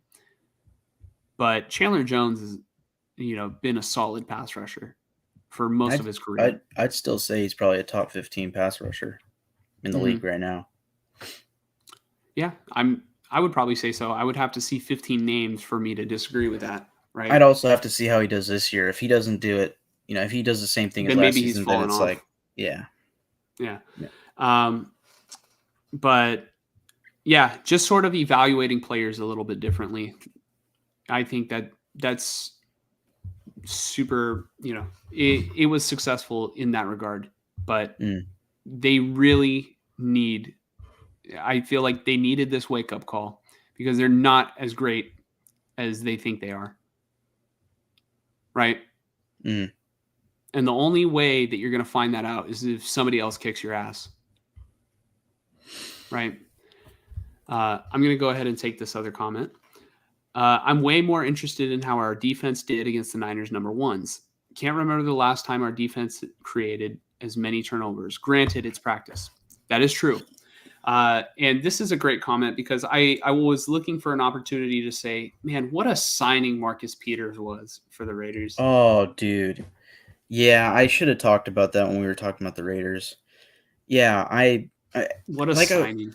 yeah, I mean, like I said, I don't know if Joel was in here at the beginning, but every year they give us reason to get excited, about the Raiders, and then half the time, well, shit, way more than half the time, it doesn't work out, especially on defense. But this year, dude, ever since they signed Peters, it's like every day at practice, it feels like there's a turnover. And most of the time, it's Marcus Peters. And some of those are coming off of deflected passes, which is arguably even better because, I mean, somebody else is, making an effort to affect the football. And it just so happens to go towards Peters. But either way, I mean, I hope he stays healthy this year. Yeah. No. Yes. 100%. They needed a leader, and we knew this. And finally, they got one. And he is so knowledgeable and so fucking savvy. And they've been saying he fits the culture of the Raiders, dude. He grew up a Raider fan. Well, I don't know if growing up a Raider fan matters so much. It probably helps. Well, it means a lot to him. It means a lot. It might mean a little bit more to him. I think as a pro, it's a little different than us as fans. It's like, oh, if I got to play as the Raiders, dude, I'd run through a fucking wall. But really, it's like if I were a member of the Jacksonville Jaguars, I'd be like, I'll run through a fucking wall, But I think for him, he's at a different stage in his career where it's like he's the leader now, and he's got the history of being that ball hawk, and now it's like, he's got Jacorian Bennett and Nate Hobbs like just picking his ear, and that's good. That's really good, Do you remember when I told you, Mike? I was like, when I found out Marcus Peters was a free agent, I told you the Raiders should sign him, and then I think they already had a workout planned. And I think we were doing our roster breakdown video, and I mentioned Marcus Peters. Yeah. Another guy to look out for that the Raiders could sign if he's still available, and if they're not getting Jacobs back, it's Kareem Hunt. Yeah, I think. Well, Kareem Hunt right now, he's visited now 3 different teams. He visited the Saints, the Colts, the Saints, and he's going to the Vikings. I said the Saints twice. The Saints, Colts, and Vikings. Yes. The Saints, and the Saints. And the Saints. Yeah. But I think he's trying to leverage these teams that feel that they need a running back, to get him the best contract possible. I think he ends out with the Colts or the Saints. The rumor was that he was with the Saints, and then the Colts came calling when he got his, when it came out that he was visiting the Saints, and the Colts called him and said, we'll offer you more. And he was like, going to the Colts. And then he must have got a call from the Vikings like, hey, we could use some help here. I don't know about this whole just 24/7 Alexander Madison. Yeah. Which totally makes sense. I don't know. The Raiders actually just signed Damian Williams, which you would probably remember that name from a certain Super Bowl. Nope. I'm just playing. Yeah. No, but the guy who probably should have been MVP. He absolutely should have been the MVP, and that's not me praising him now that he's a Raider. Like, I remember when the Super Bowl happened. I hate when they do that shit, dude. When they favor the quarterback or whoever they gave it to. Pretty sure it was Mahomes. Like, that should have been Damian Williams, 100%. Yeah. So speaking of the Chiefs, Joel says, I hope the Chiefs tried that ring around the rosy bullshit with Peters. Man, I hope Joel, I hope you stick around to the season, dude. Because our plan is to have an episode every week, and recap the weeks and then look forward to the next week. Yeah, at least once a week. So yeah, I'm loving this. But yeah, I completely agree, dude. Dude, that's the thing. He's such like you said, he's a dog. Like he doesn't take no shit, dude. He is out there and he just wants to win. Like he's got that just win baby mentality in him, And did you hear what Peter said that his dad will finally wear one of his jerseys? Yeah. No, that was sick. That was sick. Yeah. I've never. For those of you at home that don't know, Marcus Peters, his dad, I guess, wouldn't wear any of his jerseys because his dad was like a hardcore Raider fan. And now that he's finally a Raider, his dad will wear one of his jerseys. Yeah, which it made sense when he was on the Chiefs. His dad was probably like, he probably got drafted by the Chiefs. He's like, fuck. Yeah. He's Oh, like, you know, he's like, hey, Marcus, I'm not doing that ring around the rosy bullshit. yeah, not with them. Yeah. Yeah, no. So, yeah. But anyways, I think we're ready to move on to our next topic. Yeah. And our next topic has to do with the 49ers joint practices. And it really has to do with training camp as a whole. But I want to talk about, my question is Brock Purdy rusty? Because I would say that a lot of the fans have been making this excuse for Purdy, ever since he's come back from his elbow surgery, that, he's rusty from the previous season. And my answer is maybe a little. But for the most part, rusty from what? He played in February. I mean, he played in January, right? Well, And I then- think the reason why he'd be rusty is because didn't he have elbow surgery? Yeah. Yeah, so he wasn't able to throw until like a month ago, maybe a month. Yeah, and a but half he's ago? throwing now. Like, he's been throwing for 2 weeks now. Yeah, I mean, how long does it take for this rust to come off? I don't know, but see, that's a question for Shanahan, because the thing that I wanted to talk about with this, and this will get your your excitement flaring. A couple episodes ago, maybe our first or second episode, I mentioned, this offseason is Trey Lance's, in my opinion, this is his last chance to secure the starting spot with the Niners. Unless something, I think he's going to stay with the Niners this year.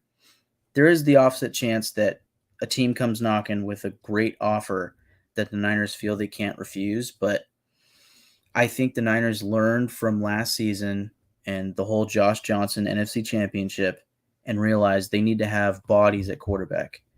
And, in having Brock Purdy and Trey Lance, I think they have two guys that can go out there and succeed in Shanahan's offense because they have history, right? And then you have Sam Darnold, who I think is a reclamation project with Shanahan, and it just makes sense for Darnold to be the third guy. But my thing is, if Purdy is rusty and he keeps having these issues and this goes into the season, first off, I think the whole starting the preseason is another topic coming up for Trey Lance, right? Yes. Okay, I won't talk about that. But if Trey Lance goes into the preseason and plays really well and Purdy is struggling in practice, there comes a point where Shanahan needs to think, I should start Trey Lance week 1, right? And that's what I've been saying. I don't know if he will. No, I know he won't. And that would be unfortunate. That would be unfortunate if Purdy is really that rusty and if his elbow is still kind of like getting back in the groove of things, even if he's not rusty and he's Mr. Irrelevant, he's not that guy after all, right? Maybe last year was just a magical season for him and he's actually not that dude. There has to come a point where Shanahan needs to suck it up and put Lance in there because he should, if Lance is earning that, I agree. Yeah. But Shanahan is stubborn and he doesn't know shit about evaluating quarterbacks. It's year 6 or it's year 7 now, isn't it? 2017. Okay. Sounds like 6. Yes. Okay. Maybe it is 7. I don't know. It doesn't matter. I think we're in year 7. Makes sense. Yeah. 17, 18, 19, 20, 21, 22, 23. Yeah. This is year 7. Okay. And we don't have a franchise guy. He passed on Mahomes. He passed on Watson. He passed on Jackson.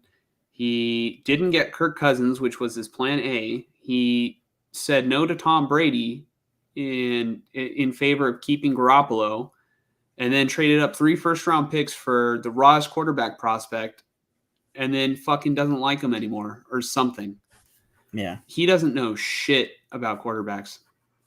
And he, like I said, he's stubborn.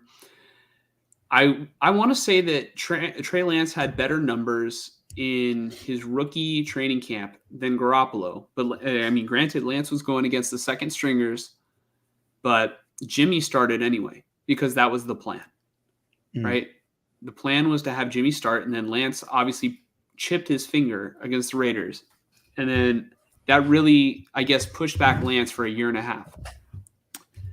But go back to last season. Lance was the starter. Garoppolo wasn't even on the fucking team. It was Sudfeld and Purdy. And it was between Sudfeld and Purdy on who was going to get cut. And Purdy was Mr. Irrelevant. And, I mean, they get credit for drafting Purdy, and that was a great pick. You could argue Purdy is probably the best Mr. Irrelevant pick of all time, even if he didn't play another down in football. Possibly. Just because of how many wins you got out of him. I don't think you got that many. Any other team got that many wins out of. You probably don't have any other Mr. Irrelevant. Yeah, you probably don't have any other last year. Yeah, you probably don't have any other Mr. Irrelevant playing quarterback, starting at quarterback, leading a team to a playoff victory. So I agree. Mm-hmm. So last season, Trey Lance was in training camp. So was Purdy. And, Garoppolo didn't end up joining the team until late, right? Because they decided last minute, you know what, we're going to restructure his contract and keep him because there was no trade market for him.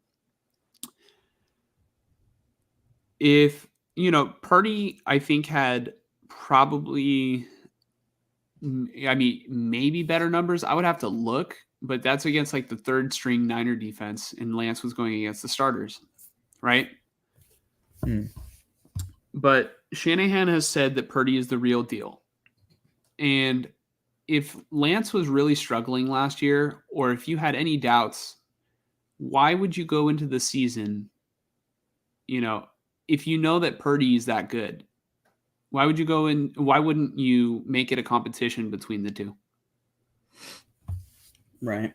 No, yeah.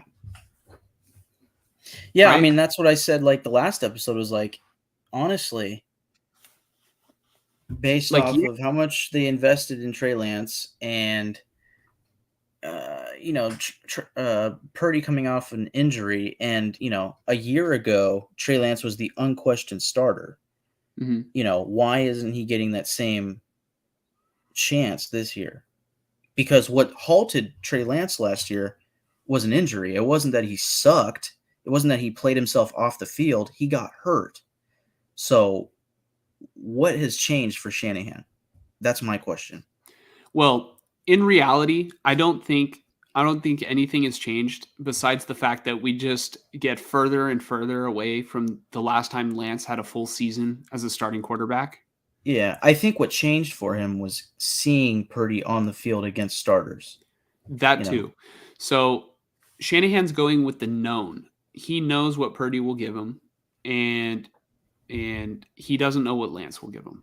Mm-hmm. And the Niners offense struggled, in the games that Lance has played in. I think it is yet to be seen who will be the better quarterback going forward. 100%. I guess I have this gut feeling that Lance's upside, once he reaches his potential, if he ever does, it's a big if. That is a big if. If he had a coach that maybe would give him the reps that he's needed since he got drafted 2 years ago, if he had that opportunity to get the game, the experience, then I think he would be better than Purdy. Because what Purdy's better at than Lance is a lot of the shorter stuff. Lance, I would say, is a better deep ball thrower. I don't even think it's an argument. Purdy has been better at leading the offense because he's played more in college. But there's a reason why Purdy went as the last pick in the draft last year. It's his physical limitations. And I don't think Lance carries those same physical limitations. It's just rawness. The rawness. And he had to fix his mechanics And it seems like he has greatly improved those mechanics this season. Yeah. 1 second. I said rawness so confidently, and then you said it, and I was like, I'm not so sure that's a word. But you know what I mean. Mm-hmm. But if, Shanahan must have seen something from Purdy last season to keep him on the team over Sudfeld, because they gave Sudfeld a little bit of money. And then also, too, you got Purdy on that rookie contract. But if Purdy was really that good, why wasn't he starting all along? Yeah. I want to say a couple things, and that kind of starts it for me. Like, first off, like I said, a year ago, Trey Lance was the unquestioned starter. Granted, like you mentioned, at the time, Jimmy G was supposed to be getting traded. There was the whole thing with his contract, and then right before the season started, it was like, oh, they restructured. He's staying as a backup. Cool, and he's going to clearly leave the Niners next season in the offseason, which happened. Now he's a Raider. And they ended up keeping Purdy as QB3 over Sudfeld. And, they drafted Purdy, and obviously they saw something in him in the preseason and training camp, which has proven to be true. Like, I think they were right on that, because I couldn't tell you where Sudfeld is. But I think, first off, like we mentioned way earlier in the episode, there are kind of levels to like team building and stuff. Mm-hmm. And I think the same goes for like developing players. So I think, which is weird and a little off with drafting Trey Lance at 3rd overall when he is a complete project, and when you see a guy get drafted 3rd overall, you don't think he's going to be a project. And in hindsight, it's like, it was kind of obvious. He was so raw. He didn't have, I heard a stat this week listening to a podcast that Tom Brady in his final season in the NFL last season threw more passes in one season than Trey Lance has in his entirety of his football life, dating back to high school. Mm-hmm. So that's raw, and there's a lot to teach there. Now, I think that the Niners were limited in their choices in Lance's year 2. I think that was last year, right? When he became the unquestioned starter. Jimmy Garoppolo was coming off of a pretty bad, shoulder injury? Yeah. He had the shoulder surgery, and he had the stuff with his thumb.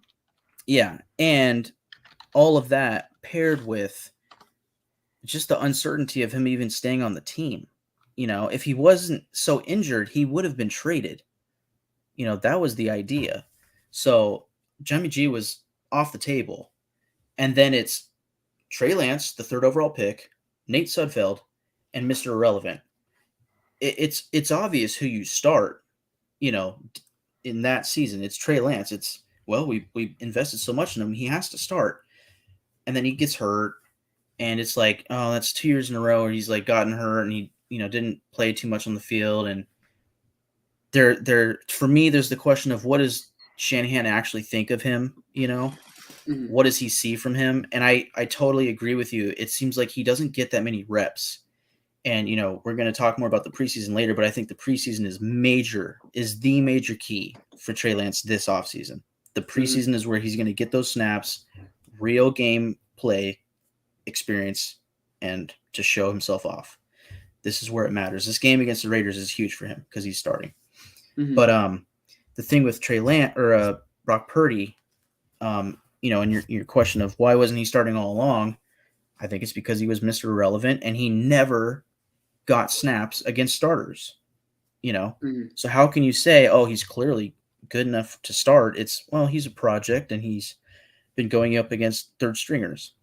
And then you have to, you are forced into him being on the field, and then he balls out, and it's like, oh, he really gets this offense. Like you said, that's when Shanahan goes, well, now I'm seeing this, and I'm experiencing him successfully succeeding. You know what I mean? He's being successful in my offense right now. there's nobody else on this team that's done that. I get that. But at the same time, my whole point to all of this, like I'm kind of trying to explain maybe Shanahan's thinking, but all of that said, I disagree with Shanahan not making it a competition this season. It shouldn't be Lance versus Darnold. It should be Lance versus Purdy. Who is the best quarterback to start this year? Because I couldn't tell you right now. Mm-hmm. And it's especially with the struggles in camp. Yep. And you have to bear in mind, just because Trey Lance went 7-1, 8-0, 8-1, whatever you want to call it, knowing like what happened. The team's stacked. I mean, the team is stacked. Who isn't going to do well, with those playmakers? As long as you're not calling the game, taking the ball out of the playmakers' hands and keeping it in the quarterback's hands, running up the middle. As long as you're not doing that, Kyle. I mean, it's the offensive playmakers, but it's also having the number one defense in the NFL. Yeah, no, the team is stacked. They just need a driver. Mm-hmm. And the thing is, they haven't been able to get over that hump because the driver, the driver gets wrong directions, I would say. The reason why they haven't won a Super Bowl has more to do with Kyle Shanahan's mistakes than Jimmy Garoppolo's mistakes or anyone else. Kyle Shanahan is doing this the entire time. Oh, hold on. Rerouting. Yeah. And then, shut the fuck up. What Kyle Shanahan does is like, all right, let's just say Jimmy G, it was like a bus driver, right? Like, he's the one driving like the fucking like nice decked out bus, right? It's got everything that you ever fucking want, right? And Shanahan is the directions. And then it's like, the rerouting right as you're about to get to the destination. And then Jimmy's like, all right, we got a dead end coming up. What do I do? There's only, there's only a left turn and a right turn. What do I do, Kyle? And then Kyle's like, fucking go straight! Crashes right into the fucking wall every single time in the playoffs. Yeah. Well, that's a whole other conversation about the Super Bowl collapse against the Chiefs. Like, you guys had it because of your defense, because of the run game, because of all that shit. And then it was like, let's throw the ball. It's like, all you had to do was keep running, and you would have won. No, that's Shanahan. Kyle's like, you know what? There might be something behind that brick wall. There might be an even better route that way. Let's fucking go through it. He's like, what, we're up 10? Fuck that. I want to go up 24 when you could just go up 17 and win the fucking game, Yeah. Anyways, I keep reminding you about that game. I'm sorry. No, it's okay. Like, honestly, I'm numb to it. You know what I mean? Yeah. It hurt at one point. But like, all right. So you're talking about the Super Bowl we lost against the Chiefs. So literally when we fucking lost the game, I didn't say a word. I just went to my room and I was quiet. I stayed off my phone. I just laid down in my room, quiet, turned off all the post-game shit. Oh, dude. Yeah, I would do the same thing. I'm laughing mostly because I know I would do the same thing. I would just be like, fuck. I would be so defeated, dude. Well, I was just like, no, I fucking knew it. It was too good to be true, right? Yeah. Oh man, yeah. You guys. And then especially that whole season, they were calling us pretenders too, and it's like, fucking knew it, right? Yeah. Dude. And then what hurts so much, we had it in the bag, and I had this like thought in my mind. I was like, damn, like all our friend group in like our fantasy league chat, we got a Cowboy fan in there, a Charger fan, Raiders fans, and Niner fans. And I was like literally thinking about how we always talk shit about each other's teams, and then I kind of feel like, I'm like, I want to be above it. You know what I mean? None of our teams, we've never seen any of our teams win a fucking Super Bowl, right? Yeah. And then I was like, you know what? I get to say, I was like, maybe I just want to be able to say that I saw my team win.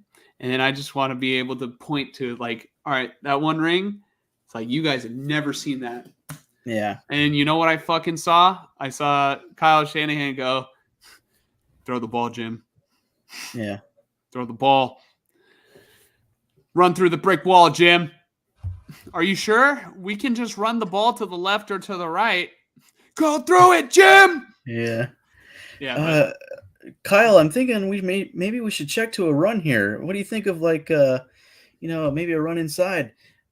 Jimmy, what did I tell you to do? Yeah. Pass the fucking rock. Yeah. Dude, it's too fucking real. You want to be the MVP or what? There is a story about Kyle Shanahan chewed out Nick Mullins on the headset in, I want to say, 2018. Mm-hmm. There is a story that Mullins threw it not to the read that Shanahan wanted, but threw it to an open guy, and Shanahan was cursing out Nick Mullins on the headset. And then Mike McDaniel fucking chimes in and he goes, well, Kyle, isn't it a good thing that he threw it to, I guess he threw it to the running back. Isn't it a good thing that he went here with the ball? Because he's like, hey, Kyle, isn't it a good thing that he threw it to the open guy? Dude, but Kyle, I think he just wants the ball to he wants to play Madden. He wants to play real life Madden. Yeah. And I don't think that he really cares. I mean, obviously you want to have a top tier quarterback, but I think he embraces the challenge of trying to do it without one. Mm. And Joel, I see your most recent comment. I'm going to get to it in a second, but I just want to finish up the whole "it is Brock Purdy rusty" topic because I still have more to say. I guess that I have less mercy on Brock being, the notion that Brock Purdy is rusty because he has played football more recently than any quarterback on the 49ers. He played in the NFC Championship game. Granted, he got hurt, but he played in the divisional round. He played in the wild card. He was playing football down the stretch of the year, and he played 4 years in college. His backup, or maybe his, third stringer, or soon to be not teammate if he gets traded, Trey Lance, does not get that same slack from everybody. And the last time that he started and completed back-to-back games was 2019. Right? But nobody says, wow, oh, maybe Trey Lance is rusty. Nobody has ever fucking said that. Where's the same energy? We don't get that. We don't get Lance is coming off a broken ankle. We don't say, hey, he hasn't seen the field in a long time. Does he have rust? No. Mm. What we've been talking about is his improved mechanics and how he looks good and how he's dumping the ball off. And, Debo said that his short passes are much softer now. He's not throwing the bullets like he used to. Yeah. Let me see. I want to see if I can find the tweet. In the flat. Oh, jeez, come on. But, for me, yes, it makes sense. Brock isn't up to 100% speed yet because of the injury. Okay, got it. But keep the same energy for both guys. Don't be that way with one guy and slander another. You want to talk about rust. Why doesn't Lance get that excuse? Why is his leash only 4 games before you give up on him? Right? Mm. That to me is what sort of pisses me off. So, and it doesn't really piss. I tune out a lot of people in terms of when they have non-rational takes. I feel like a lot of people are black and white on, a lot of situations. And, if there's just people slandering Lance just for the sake of slandering Lance, it's I'm not going to take you seriously. Mm. But if you have actual, reservations about the player and actually have something behind why you don't like him, I listen. Right? Same thing about Brock, same thing about any other player. But just keep it consistent for everybody is all I ask. And do you have anything that you want to say? You pulled up a tweet or something? Yeah, but I actually want to talk about it in the next topic. Okay. So to answer the question, is Brock Purdy rusty? Maybe a little, but Trey has been rusty, and he doesn't get the same excuse.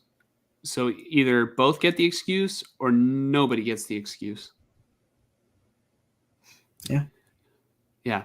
And before we move on, Joel says, I think 49ers fans will end up missing Jimmy G after all. You know what? No. I've been ready to move on from Garoppolo. I enjoyed his time with the 49ers, and I was a huge Garoppolo guy. But my guy now, I really like Lance. I really like Purdy. You know, I want to see how the story unfolds with both these guys. But I think it was time for Jimmy to go to a new place, and you know, hopefully he thrives in his new location. I wish him nothing but the best. Let me tell you, Joel, though, everything that you just said there is a large portion of the fan base that misses Jimmy so dearly. But having Brock has alleviated that for a lot of fans. Yeah. I think the thing that I had said in a previous episode was not really relative to Jimmy, but relative to the team.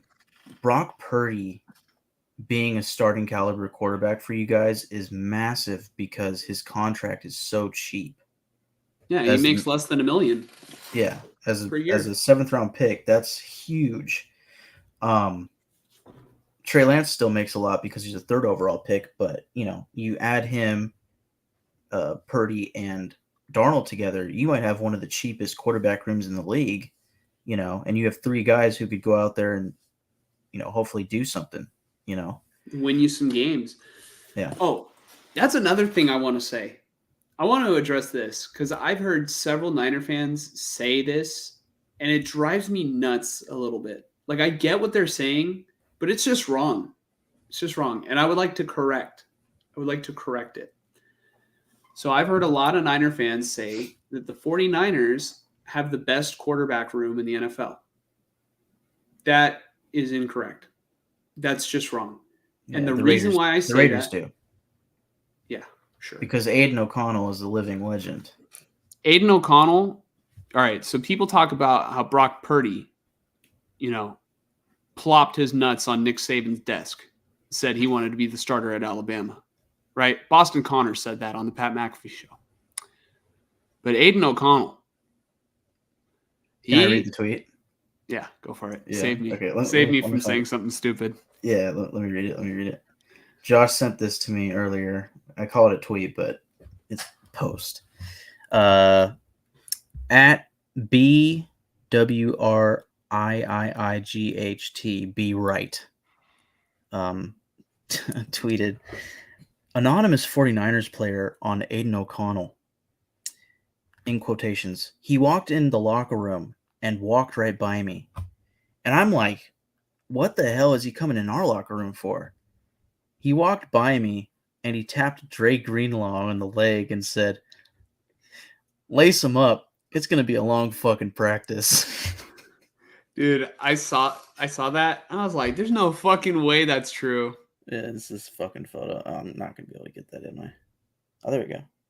Yeah, I mean, it's just fucking hilarious, like the way that fan bases will do memes on like players that like maybe or he's becoming a meme for the Raider fans, but I'll have more to talk about him later. Yeah. So let me finish what I was going to say. The reason why Niner fans are wrong in terms of the 49ers having the best quarterback room is if you took Lance, Purdy, Darnold, and Brandon Allen, and you took Patrick Mahomes, right? And you offered a trade, I would rather get Mahomes than all 4 of those fucking guys. So you know what? I'd rather have the quarterback room with Mahomes than have all 4 of these fucking players. So it's not the best. Okay. Yeah. You could argue that the 49ers have the deepest quarterback room because they have like every single player's floor is pretty solid, but their ceilings are nowhere near like Josh Allen, Joe Burrow, Justin Herbert, Patrick Mahomes. Like it's a whole different stratosphere. So like in terms of my logic, or, I'm just going to hold this logic. A better quarterback room, you just have to line up all the quarterbacks and you have to say, would you rather have this quarterback room or that?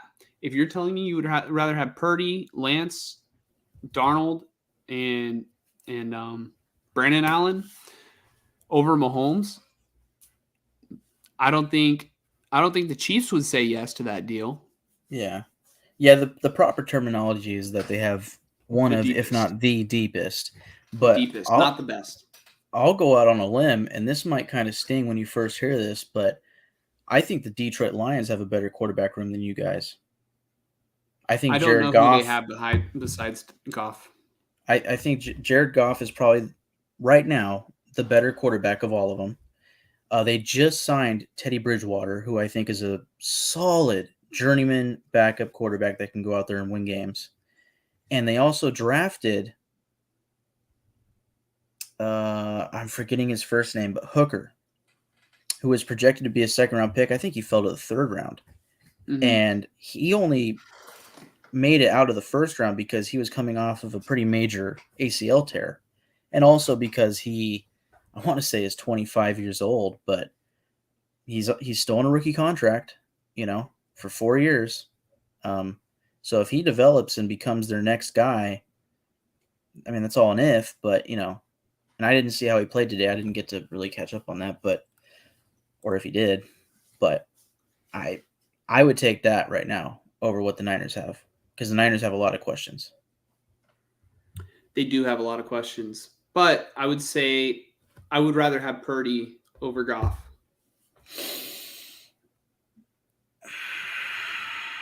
It's close. I'm pretty firm on that. I would rather have Purdy over Goff because I think Purdy makes better decisions, or he's shown to make better decisions.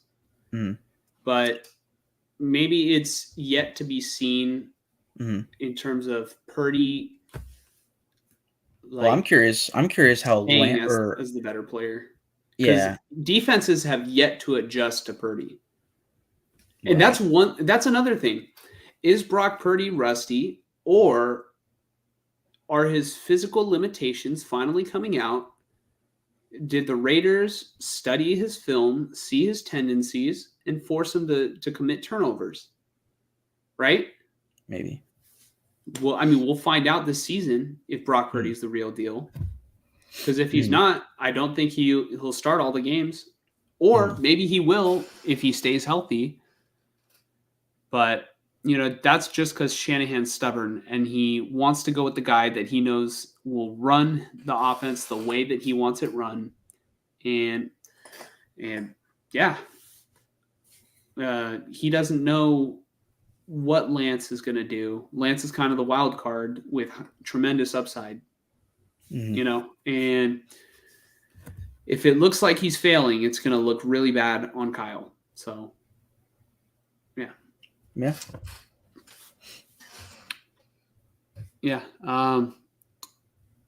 You were about to say something. I think I cut you off about Goff versus Purdy. Well, I was just going to say really quick. I mean, I think it'd be interesting to see Goff in Shanahan's offense. That's all. Well, he was kind of in Shanahan's offense with McVay. But maybe Shanahan he went to the Super Bowl. Talent. He did go to a Super Bowl and he shot in the bed. Yeah, well, so did Jimmy. So yeah, technically, did I would say Shanahan. I think Purdy's better than Jimmy too, or at least he was last year. You know what? This is what I'll say. Purdy was better than Goff last year. I don't know if he is a better football player going forward than Goff. And I don't know if Purdy is a better football player than Jimmy going forward. But last year it was night and day. Like the Niners were averaging 30-something points per game in the same offense, same playmakers, Purdy versus Jimmy, right? Yeah. I agree with the sentiment that, well, I don't know if I actually agree with the sentiment that Purdy was better than Goff last year, but I agree that Purdy was better than Jimmy last year. We will see about this year. Anyways, I think it's time to move on. It is time to move on. So we're going to be talking about Trey Lance. Was announced by Kyle Shanahan as the starter for this upcoming preseason game against the Raiders. So Kyle Shanahan went, on KNBR and said Lance is going to get he's going to get the nod. He's going to go for the full first half, and I guess Darnold and maybe Marcus Allen. I mean, not Marcus Allen. Brandon Allen. Uh-huh.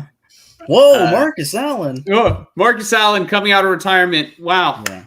Round of applause. Yeah. Oh, God. No. Fuck. What was I going to say? Lance is going to get the first half, and I think that this will be very telling on what their plans for him are. Well, at least this can go one of several ways. Like the reason why he's getting the whole first half could be one of many reasons. Reason number one could be that they are trying to trade him. They might be looking at his trade value right now. Mike Silver said that the Niners wouldn't get more than a 5th round pick for Lance as it currently stands. Mm. If Lance goes out there and shows something against the Raiders, his trade value is going to go up because there's going to be a team out there that might see something in him, and they might say, you know what, we might be able to get a franchise guy for cheaper who's been learning from the great Kyle Shanahan, right? And they just have Purdy, so they don't need Lance anymore. It's the NFL. It's just the way it works. Right? So they could be trying to trade him. I hope that's not the case. But in a way, if they did trade him, I would be still rooting for this kid. I think he's incredibly gifted. I think he's a good kid. I love the way that he conducts himself, in press conferences with the media. There's a lot to love about Trey Lance. Mm. Another possibility as to why they're giving him the first half is because Kyle just had this planned all along, right? Like Purdy's not going to get the opportunity in at least week 1 of the preseason. I don't think he's going to play at all in the preseason, and he should play a little bit. Maybe he should the 3rd game, hopefully. Maybe. It's going to be scary though, because if somebody hits that arm, is it going to set him back? Well, that goes all the way back to our topic about the Chiefs earlier, but continue. So, but the thing is, the Chiefs aren't dealing with like an elbow surgery, Yeah, but I mean, Purdy wasn't when he got hit by the Eagles defensive end, So if that happens to Mahomes, season's over, Mm-hmm. Continue. So, anyways. Okay. I think my point is that Purdy already had, he has this pre-existing injury. You know what I mean? Mahomes getting injured, it would have to take the injury occurring. Yeah. But, I think this could have been Shanahan's plan all along in terms of, all right, Lance is going to get the reps, the whole first half on the first game. Darnold's going to get it on the second game, and maybe they split in the third. Mm-hmm. He gets a drive, and then he gets a drive, and then he gets a drive. Like this is a competition between the two. Yeah. I think that is the most likely scenario. Yes. Right? The scenario that I hope that it is, I really hope it's Kyle Shanahan saying, this kid needs to play football. Remember, I told you last week, I was like, I want Lance to fucking, I want him to play. If he has no shot to start week 1, which it doesn't look like, he better be in for a significant amount of time. Yeah. No, I remember. And I was shocked because I was like, well, if he balls out, I would want him to get pulled because I'm like, I don't want him to get hurt. And you were like, but if he struggles, you he keep needs him in this- there. yes. And also just he needs the snaps. But yeah, continue. Yeah, I mean, he needs the live game speed. He's got to get used to it. And the only way he's going to get used to it is playing. So if it's not going to happen during the regular season, he better be getting those reps during the preseason. And thank God, I have been waiting for Trey Lance to play football for a very, very, very long time. There is a lot of there's a lot of fun to be had with this game. And them, Shanahan announcing this, I was like, oh wow, that's huge for the Niners, specifically for Trey Lance. Because I've been saying, and I alluded to it earlier, this is the offseason for him to prove it, I think. Because if he doesn't, every practice Shanahan just kind of scoffs and it's like, I don't like it. I don't like what I see. And then eventually it leads them to trading him. That's unfortunate, because it does feel like he has not gotten the opportunity to prove himself. And, I mean, last offseason he was the starter, so he didn't get that many snaps because it was like, well, we don't want him to play the whole fucking preseason. And then the year before that, he got the finger injury. I think that was week 2 of the preseason. Week 3. And before that, okay, well, I don't know how much he was throwing, but I know I remember that was when I think it was week 3. It was either 2 or 3, but I do remember him getting like a nice long touchdown pass against the Packers, I want to say, in the preseason. Yes. Yeah, and that game was like really good. And then it was against the Chiefs. No more. It was the Chiefs. Yeah. And then last preseason it was against the Packers. Like he fucking did it again. Like yeah. But he would play like no more than 2 drives because he'd play so good. And then it was like, oh, let's pull him out. And then, he proceeds to get injured last season and yada, yada, right? It feels like he hasn't gotten that much playing time. So hearing that he's going to play an entire half is like, that's big. That is big for him. It's big because it's the biggest. I mean, it's the clearest way that you can simulate what the offense would look like if you're using him in a game. Yeah, and then it would be the most play time that he's got since he played in the monsoon. Yeah, and honestly, do we even? All right, people will be quick to hold the monsoon against Lance, but like it's. Is that a real measure? Is that a real measure of like NFL football? You know what I mean? Those games are different. Here's my thing. It's a different sport almost. Right. It's like more old school, like running the. You're just running the ball. You can hardly throw the football. Yeah. So here's my thing with Lance. I've said a lot of pro Lance things, I'd say, tonight. But you also know that I have some, like, I wouldn't call it anti-Lance opinions. It's more of like, I can see where Shanahan doesn't see it in him and hasn't seen it in him, and that, affects his decision. Decision to, go with Purdy over him because of Purdy's experience in succeeding with this team. But now, let's just say that what you're saying is true, and Shanahan hasn't seen something in him.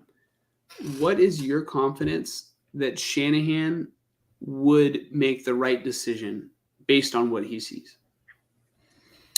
Well, I personally think that Shanahan is an excellent mind in the NFL, and I think that this is a win now team. So when he sees a quarterback succeed on the field, it's hard for him to take him off the field, And that's kind of where my point was going with Lance is like, although I agree with the sentiment that, he hasn't had the full opportunities yet. and he needs to get more opportunities. And him playing the preseason this year is like huge to me to judge him, because we keep hearing about him only getting like 7 fucking attempts in practice a day or something like that. It's like, how do you gauge that? But at the same time, my issue with Lance is like, he sure has, and mostly in regards to the monsoon and then the injury, he sure has had the perfect storm, literally, as far as excuses, for like, say, fans to be like, well, we haven't seen it yet. The only person that has seen it is Shanahan, to me. He sees it on the practice field. He knows how well, or not so well, Lance can receive and learn and adapt and put forth the playbook, if that makes sense. I said that horribly, but how well he commands the offense, right? We don't know, because we only saw him in a game and a half last season. We haven't seen him since, right? Shanahan sees him at practice. He sees him in the quarterback meeting rooms. How smart is he? I don't know. Bear in mind, the rawest prospect we've seen in years. Another reason why he's got the perfect storm of excuses, as a prospect to fail, and I'm not saying he's prone to failing or anything like that. I'm just saying it's hard to gauge him when he doesn't get any time. And that's where all of this goes towards, is like, Shanahan needs to give him time to prove himself. And that's what I was going to get to. That's your issue too. But for me, it's like, I can't say that that Lance is good because I haven't seen it. So until I see what he can do, personally, I trust that Shanahan's probably making the right decision. Now, again, I think part of that decision is that this is a win-now team. So if Shanahan feels that Purdy is the better quarterback when it comes to leading the offense, I understand that. Mm-hmm. I think that I agree. I definitely agree that Lance has the most potential, but when is that potential going to, be brought forth? How long is it going to take for him to develop? He keeps getting hindered. He keeps getting brought back by injuries and all that, and that sucks. But, every year it feels like there's an excuse. And the first year it was, oh, well, Jimmy's still here and he has the command of the offense. We're going to have sub packages for Trey Lance. And then year 2, it's the monsoon game and then injury. This year, well, it's Purdy, right? So the only way that Trey Lance can prove himself is right now, this Sunday, the following week, and the following week in the preseason, getting the most snaps he will get this entire training camp. Because, again, every day he's getting no more than like 12 pass attempts. I don't get it. It's like in a first half, he should get at least hopefully 15. So we'll see. Mm-hmm. So I agree with the logic of going with Purdy. Like, I see it. It's pretty clear. You have seen this guy perform well in your offense. Like, I see that.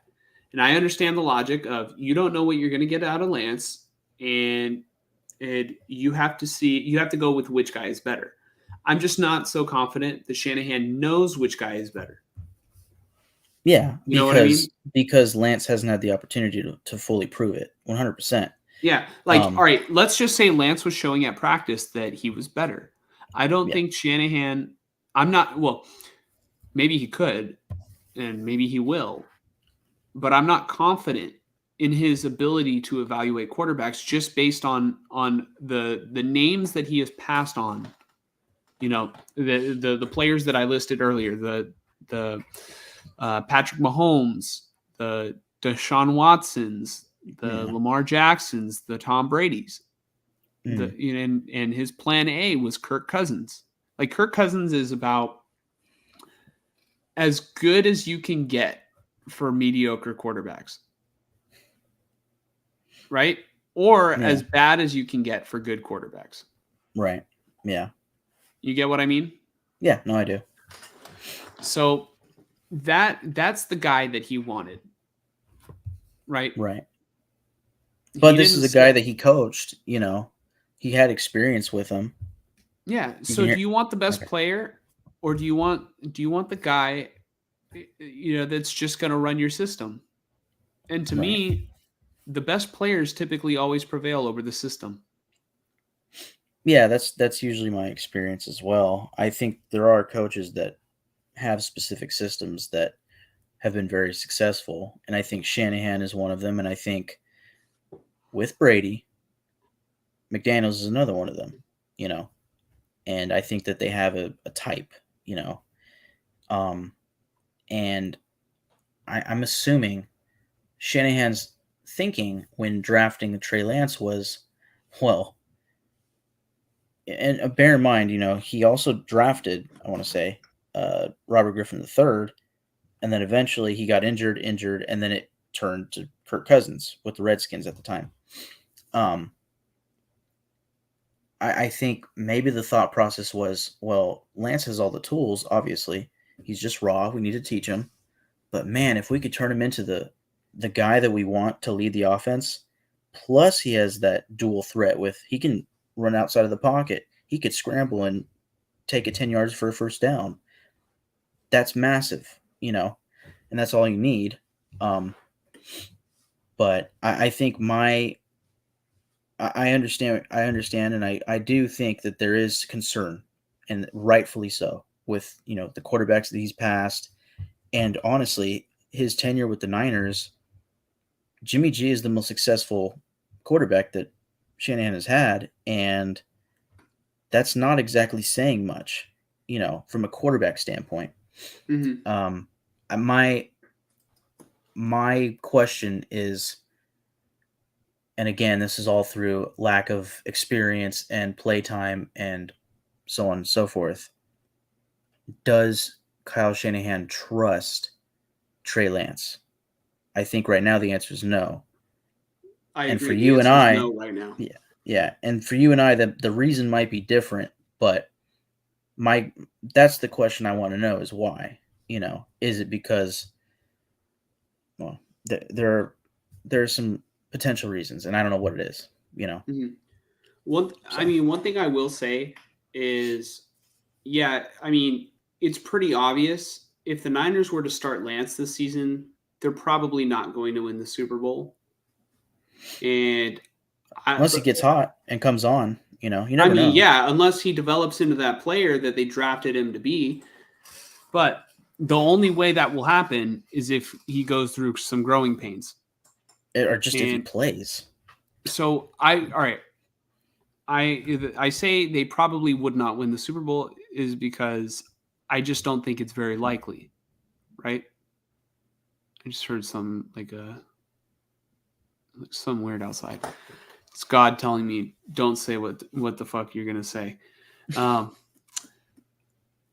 Honestly, Brock Purdy coming off a UCL injury, Mr. Irrelevant from last year. If I had to bet money, I don't think the 49ers are going to win a Super Bowl this upcoming season with him at the helm. And I don't think that for Sam Darnold either. I don't see a scenario where any of these three quarterbacks are going to win. Not with the way they've been performing at camp, and not with Brock Purdy coming off that UCL injury and teams figuring him out more. Because that's the big thing. You can start off super hot, and then defenses will catch up to you. Right? Mm. I didn't see a lot of great defenses that Purdy went against. Right? The best defenses that Purdy faced were the Cowboys and the Eagles. One knocked him out of the game, and the other, it was a close game. Right? And I like Purdy, but coming off a UCL injury, and I also had my doubts about whether or not we were seeing was a product of playing bad defenses. I just had my questions. Yeah. Like you said earlier, like have the does it take time for a defense to figure out a quarterback?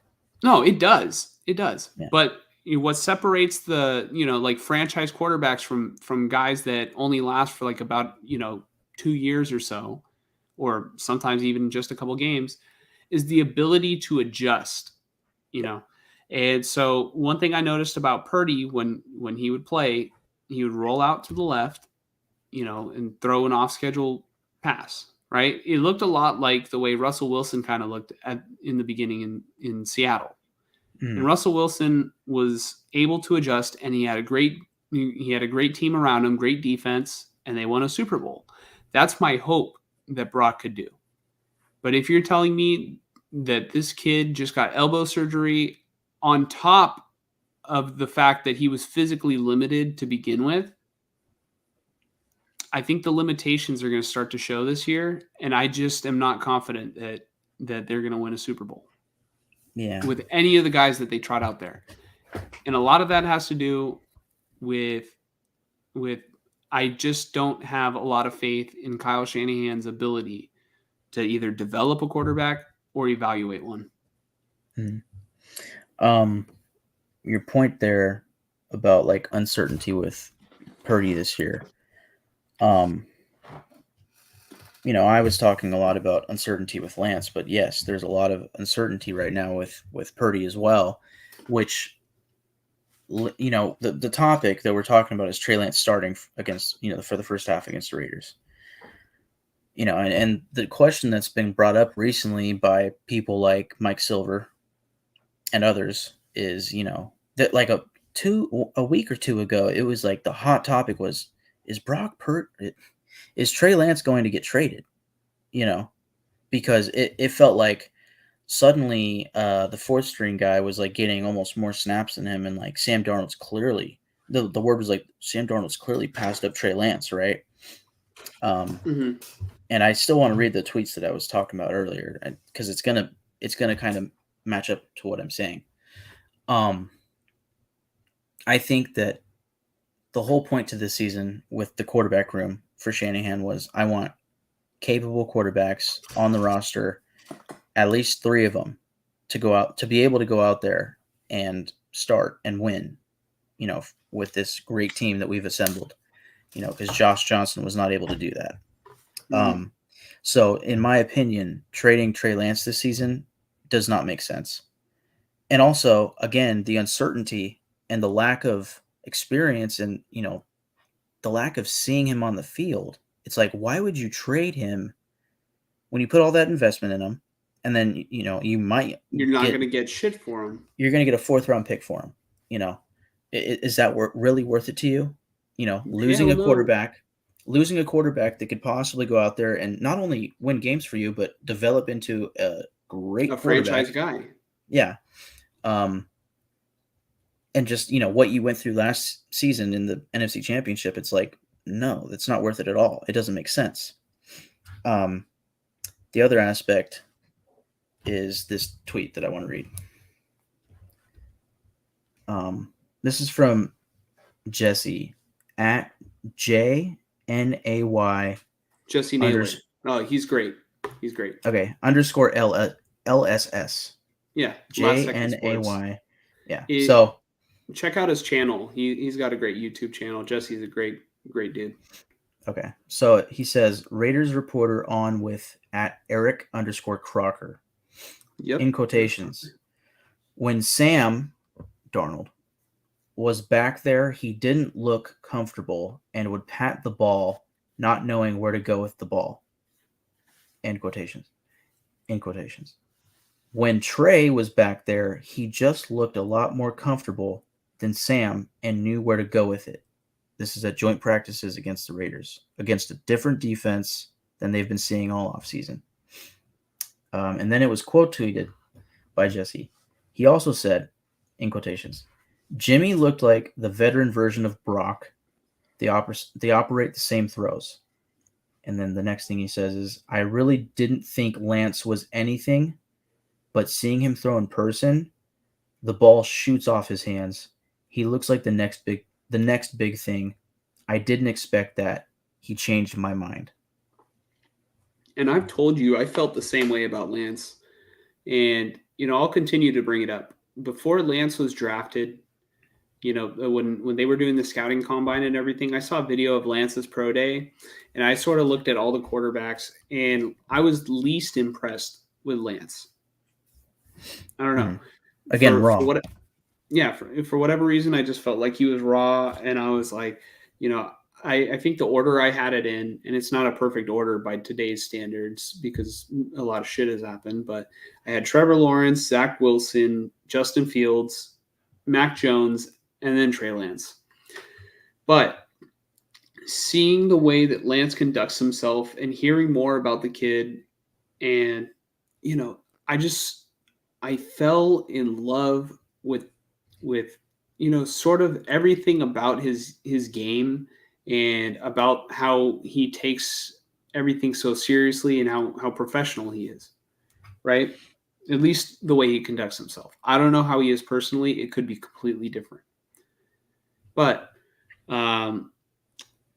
he definitely proved me wrong. I saw him throw in person, and I sort of felt the same way. Seeing him side by side by Jimmy, like, Jimmy didn't look bad, but Lance also looked, good. And the way that Lance was able to throw the ball so effortlessly down the field, it's exciting.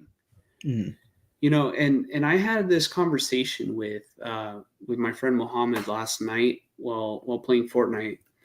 And, so he doesn't really watch football much, but I sort of compared Trey Lance to Steph Curry, and that might sound like a really stupid comparison, because Steph Curry is like one of the greatest athletes of all time, one of the best basketball players of all time. Maybe you're saying like when he first started, or when he first started, because Steph Curry struggled to stay on the basketball court with it. He had ankle injuries, and really struggled. And he was one more ankle injury away from being known as the guy that was injury prone and probably not making it. Yes. But the explosion was there. And there were questions about whether or not Steph Curry could just be a point guard who just shot the deep ball. And then the Warriors had Monte Ellis, an established veteran already who had won playoff games. Jimmy Garoppolo. Right? Mm-hmm. And then also Steph Curry came from Davidson, a smaller school, not like a big-time school. Trey Lance came from North Dakota State, an FCS school, right? Not one of the big-time college football schools. Right. And I think Steph Curry was also turned down from bigger schools. Lance was turned down from bigger schools. And I get the same vibe from both guys. And their careers could go. I mean, Steph Curry's career is his legacy cemented. Yeah. But and Lance could end up being the biggest bust in history. We don't know. But the vibe that I get from the kid and the similarities, the parallels are just so similar. You know what I mean? And everybody, I mean, not everybody, but most of the fan base loved Jimmy. And this is the guy that they were going to replace him with. Our friend Tyler still to this day does not like the Warriors because they got rid of Monte in favor of Steph. Yeah, I know. So just kind of looking at those two, it gives me sort of like more patience into like, let me wait before I write this dude off. Because I have faith. Like, I just have faith that he has the work ethic that he will get to where he wants to be if he wants to be there. Yeah. But man, it would be nice if he got there now because the Niners roster is loaded and ready to go win a championship. And that's Kyle's fault. That's not Trey's fault. It's not just Kyle's fault. It's John Lynch's fault too. It's Adam Peters' fault too. Everybody, it's Jed York's fault. Jed York had to fucking approve of this, right? This is his team. And we'll talk about him later, maybe in another episode. Yeah. But Well, that's interesting. You say some of that because like we've talked about it before. It's like why did they have to spend so much draft capital to go get him, and he ends up, being what he's been so far, and when you could have just, I think, stood pat and took Micah Parsons. Yeah, and you probably win a Super Bowl. Yeah. You definitely, Micah Parsons in that NFC Championship game that they lost to the Rams could have been a huge difference. Well, imagine him paired with fucking Bosa. With Bosa. They were both ranked top 10 players in the NFL period this year. Yep. By their peers, so yeah. Yeah. They could have stood there. They could have taken Mac Jones there. If you wanted to get the cheap rookie contract, player, who probably fits Shanahan's scheme better. Yeah, apparently, reportedly the Niners were interested at Mac Jones at 3. Well, guess what? You didn't have to go up to 3 to get him. You could have stayed where the fuck you were. Could have got him. And let's just say, all right, they take Mac Jones over Micah Parsons. They can use the money that they would have saved for paying Jimmy, and they could have used that for another pass rusher, like a Yannick Ngakoue or somebody. Yeah, I think Ngakoue was on the Raiders at the time. I don't know how much he made, but just 16. Yeah, I mean, they probably could have afforded that, and he played well that season. No, he was nice. When they traded him, I was shocked, but obviously it was for Chandler Jones, so not straight up or anything. But they got Rocky Sin while signing Chandler Jones, so it was like, oh, we don't need. He does, and it was a new system for the defense, which that's a whole other topic. Mm-hmm. I'm gonna reel it in, and finish up this topic, because we sort of went on a really long tangent about Lance, Purdy, and everything. And I do. All right, before I reel it in, I want to clear up something I said. I want to clear up. So I don't have faith in the 49ers to win the Super Bowl this season. I know they want to, but just there's not a lot of teams in history that have had this much uncertainty at quarterback that have won a Super Bowl. Like, this is uncertainty early on. Like, this is just not a good sign. But I do think the 49ers will get far in the playoffs. I do think Brock Purdy is still probably good enough to lead this team to a deep playoff run. I would have to see it to believe it in terms of him going out there and winning a Super Bowl.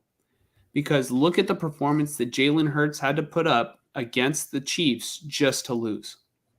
He might have had arguably the best quarterback performance ever. Of a Super Bowl loser ever. Yeah, definitely of a loser. Yeah.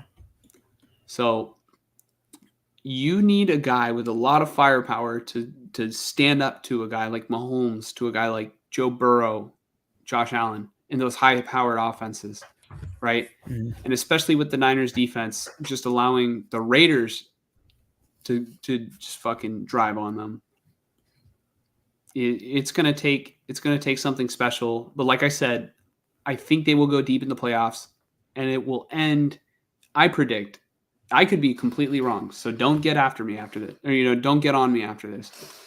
I predict another playoff heartbreak that we're just going to keep talking about, and it's just going to be another picture on the timeline for the next couple of years or whatever. Or hopefully we stop talking about it after we finally win Super Bowl number 6. But I think Purdy's a good player. I just want to say that. I just don't know if he's irreplaceable. That's all I have to say. He hasn't proved to me that he's irreplaceable. No, I don't think he is irreplaceable. I don't think he. Wait. And I think franchise quarterbacks are irreplaceable. That's my definition. So let me reel it in. He's not irreplaceable. Sorry. Trey Lance will start the first half versus the Raiders. I'm excited to see it. I'm even excited. I'm fired up. You want to see what the fuck he's made of? Yeah. I want to see too. I want to find out. I think it's a good test for the Raiders too. Yeah. So I guess we can sort of move on into our next topic of what to look forward to in Sunday's preseason matchup. And I'm just going to leave it at this because we've talked a lot of football today. We've unwrapped a lot. I'm excited for football to just be back. Yeah. And what better teams to start off the preseason for us than the Raiders and the Niners? Yeah, I love it. It's a nice little new rendition of the Battle of the Bay. I hope they do it annually. You know, years past they had it annually as a Battle of the Bay in the preseason. It was usually either week. I want to say it was always week 3 of the preseason, and that was the week that the starters would play the most. You know, what? No, it's Say- fucking something stupid. Like, it's so late in the stream, so I don't. But just the way you worded that, you hope they do it annually. I hope the Niners and the Raiders do it annually. Oh man. No, only because you didn't exaggerate the U on your pronunciation. Yeah. So Yeah. like I said, Yeah. I mean, I don't know about the Raiders. I know the ADHD. Yeah, actually, I'm not you. going to make that joke. Yeah, but point being, they used to always have the Battle of the Bay, and I think they got rid of it because there were too many fights going on at the Bay Area Coliseums, stadiums, to the point where it was like a dude got knocked out in a bathroom, and it was like bad. It was like they had to stop it, but I think it's settled down. Isn't this the second year in a row they've played in the preseason? No, because they played. No, second out of 3. Okay, yeah, because the last year they played in the regular season, so they don't need. Last year, the Niners had the Packers, Vikings, and I want to say Detroit, and then week 1 was the Bears. Yeah, that sounds about right. But I'd like this to be an annual thing. It'd be really great for us, obviously, the podcast. But it's cool. But as far as actually what to look forward to, I'll get into the Raiders, and then if you have anything for the Niners, you can go after me. I'm going to start with the defense. Actually, I'm going to start with the kick returners. I'm curious who's going to return kicks. And actually, I don't want to make this take too long or anything, but just a little tidbit, not tidbit, but the I guess official training camp rosters came out from the teams, and you could find those, you could see what they look like. There's some interesting things on both teams. If you want to talk about the Niners one at all, you can, when we talk about the Niners, but well, all right, I'll just say it now. What he's referring to is the 49ers on their depth chart that the PR team put out, not the official depth chart that the team put out, but like, the PR staff. Under quarterback 2, they had it listed as Trey Lance or Sam Darnold. Right. And I was expecting that because if was it the Colts or there was another team that, like, for their QB1 they put or. Oh, no, the Bucks. Baker Mayfield or Kyle Trask. And I was like, oh, you know what? The Niners are going to do the same fucking thing. So it's going to be Trey or Darnold. Go on with the Raiders. So, just to start with kick returner, they have DeAndre Carter, who was formerly of the Chargers, free agent signing this year, as the main kick and punt returner for the Raiders. Next in line is Amir Abdullah. Or for regular season? This is the roster depth chart that the Raiders put out. So yeah, PR staff. I'm assuming they're told though by a coach or coaches or something, right? Like there's got to be. This has to funnel through from the team. I would have to imagine. It's not like they just like some PR person's like, oh, I think this guy goes here, Anyways, so they have DeAndre Carter, Amir Abdullah, DJ Turner as the 3 kick returners in that order. Punt returners, DeAndre Carter, Hunter Renfrow, Keelan Cole Sr. Those make sense. So just what to look forward to is see if anybody sticks out, I don't expect Hunter Renfrow to return punts tomorrow or on Sunday, but I'm looking forward to to see the backup safeties battle it out. We talked about the joint practices and who stood out in those, but as far as actual like training camp for the Raiders, Isaiah Polamau has been a standout from what it sounds like, and a guy that I've been really excited to see this year is Chris Smith, the 5th-round pick out of Georgia at safety. And I think it sounds like it's locked in that Marcus Epps, free agent signing from Philadelphia, and Trevon Merrick will be the starters at safety. So you have Chris Smith, Polamau, Roderick Teamer, and Jaquan Johnson, as well as one or two undrafted free agents, battling out for the backup safety positions. I would probably prefer it to be Chris Smith and Isaiah Polamau. Maybe you add in Teamer or somebody else, but I'm curious to see how it goes. So same for the corners. I'm curious to see who plays. I don't know if I would expect much of the starters, but I'm really excited to see Jacorian Bennett. I am really excited to see him. Also, Duke Shelley. Amik Robertson's been having some good days at training camp, so I'd like to see him out there battling because I think he's a guy who's on the bubble.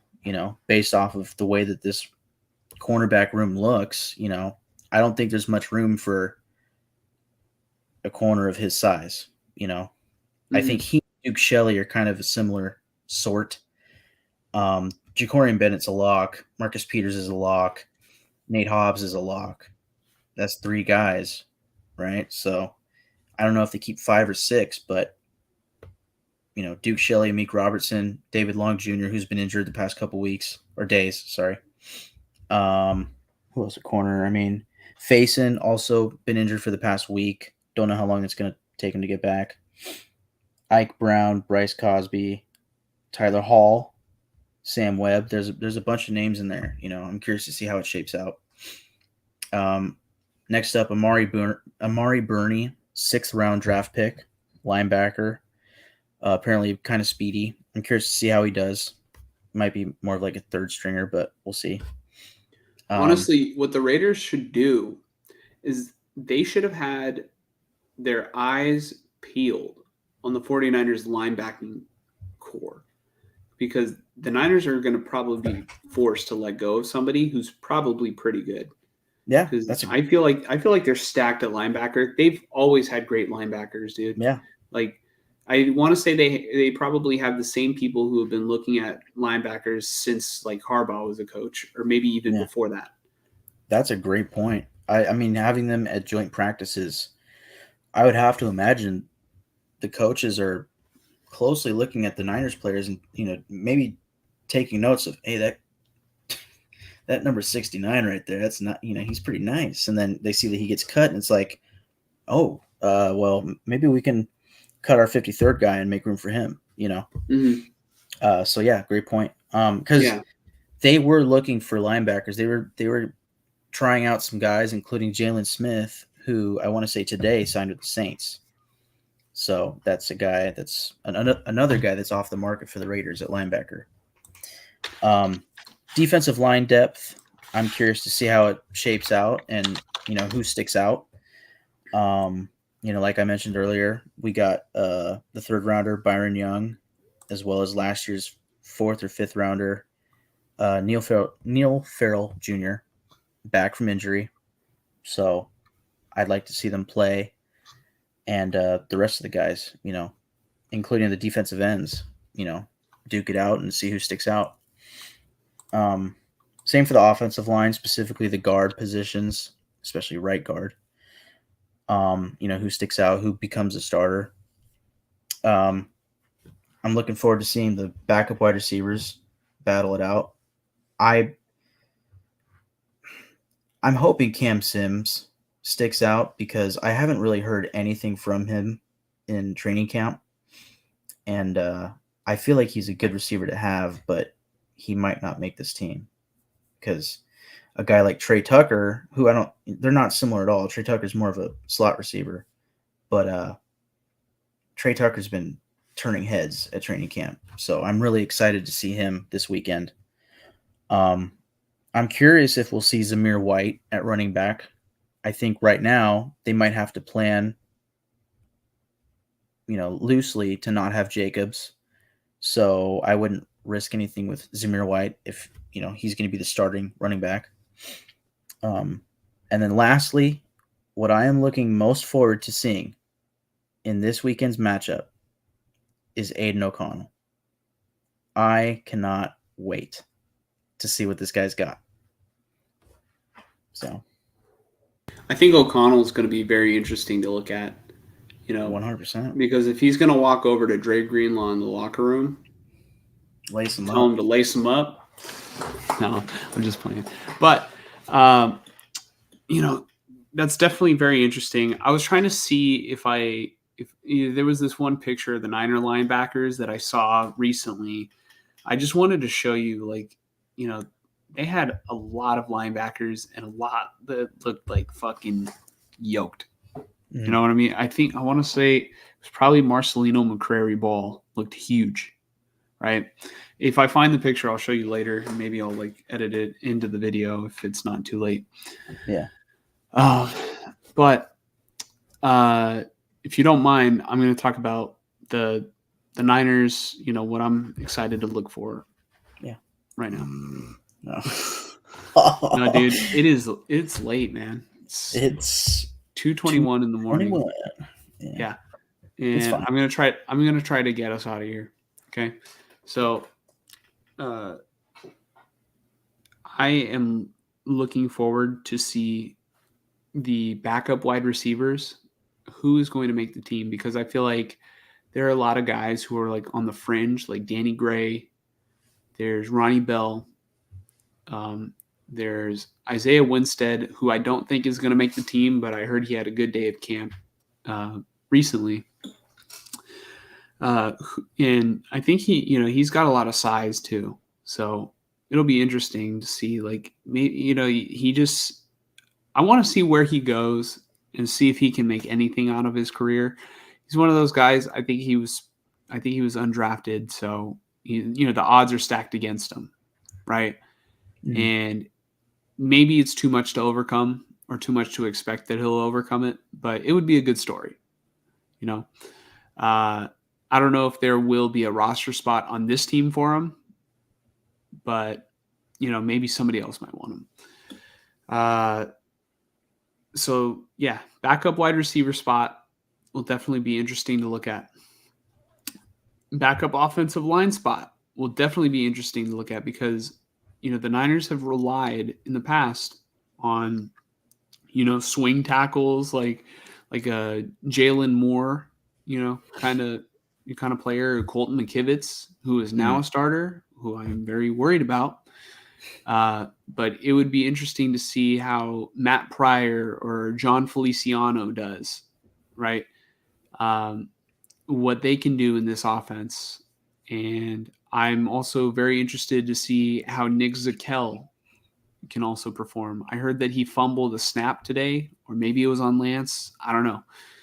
But I heard that it's been an issue for centers, for the backup centers, behind Jake Brendel, that snaps have been a little bit of an issue. And it definitely was day one of camp, or day one of joint practices with the Raiders, because I think Trey Lance got pulled off the fucking field for the second snap. Did you hear about that? No. Oh. Well, I remember you sent me a tweet. You're talking about joint practice, right? Joint practice. Yeah, you sent me a tweet that he was off the field for a long time. Oh, no. It wasn't that. I don't think it was that. But so the way Grant Cohn described it was Trey Lance had some sort of, fumbled a snap, right? Or the snap was fumbled. I don't know if it was on the center or if it was on Lance. And then I guess it happened again. I don't know if it was back to back, or I don't remember if it was back to back. But another snap got fumbled, and Kyle Shanahan pulled Lance off the field and put Darnold in. And I think Darnold was worse. I don't think he fumbled a snap, but Darnold was worse, and Lance just had to watch from the side.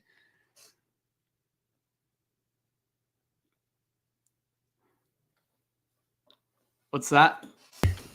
I don't know. I just thought of something really stupid, like completely off topic. Please continue. I'm so sorry. Oh No, my please God. share with the class. No.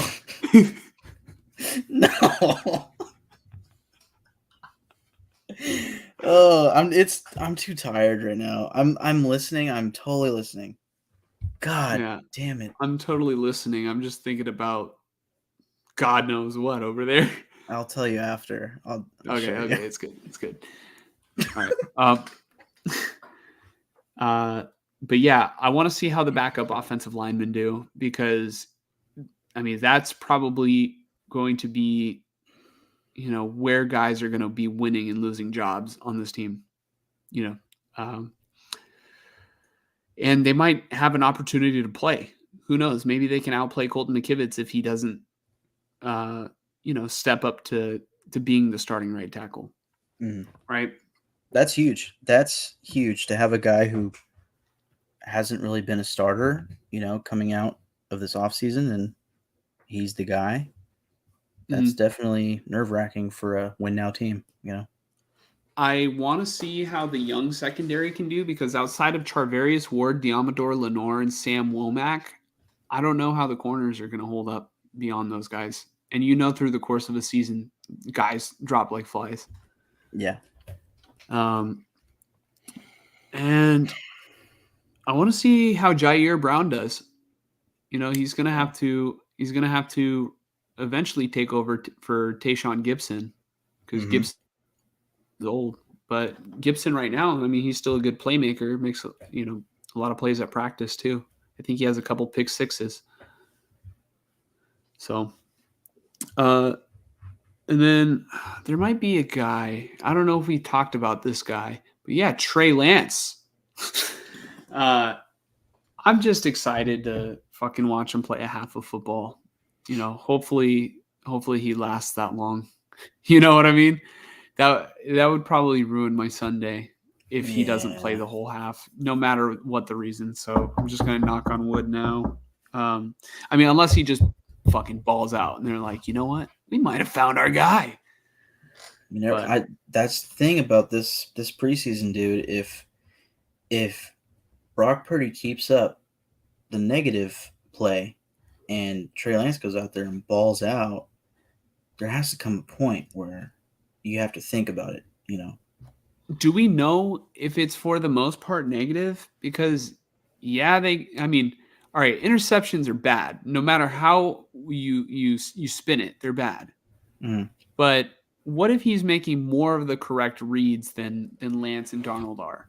You know what I mean? Like we don't know if he's going where Shanahan wants with the ball. Like that's my thing. That was my whole thing with the talk about Lance earlier, and I don't want to take too long, but just we're not Shanahan. We're not the quarterback coach. We're not any of the coaches or anybody that gets to see what happens at practice, and specifically what happens in the quarterback room when they're having meetings, So I don't know, We'll have to find out. But yeah, I think that's my answer. That's what I'm going to be looking at. And I will, if it's available, watch the all 22 film of Lance's preseason, because this is probably going to be the heaviest workload he's had maybe since he's been a 49er. Yeah. So I recorded this video last May, so May 2022, with a filter on Snapchat, and I can't believe that it is still as relevant today as it was a year ago. I can't believe it. But check this out. I've been waiting my whole life for Trey Lance to start. I think it's finally time. I've been waiting. I think it's finally time. I'm so ready. Dude, before I started making myself laugh, I literally had a moment where you were talking and I was sitting there like, dude, like I just got through the work week. It's Friday night. I mean, really, it's Saturday morning. It's 2:30, but Yeah, I have to be awake you in know. a couple hours to change my grandpa. yeah, I got to make a 2-hour drive tomorrow, but to go up to my mom's. But it's football weekend. We have football in essentially a day, and I'm fucking. It's hitting me. I'm fucking ready for it, and I'm happy. So we're gonna get through this next 30 days, and then it's gonna be the real thing.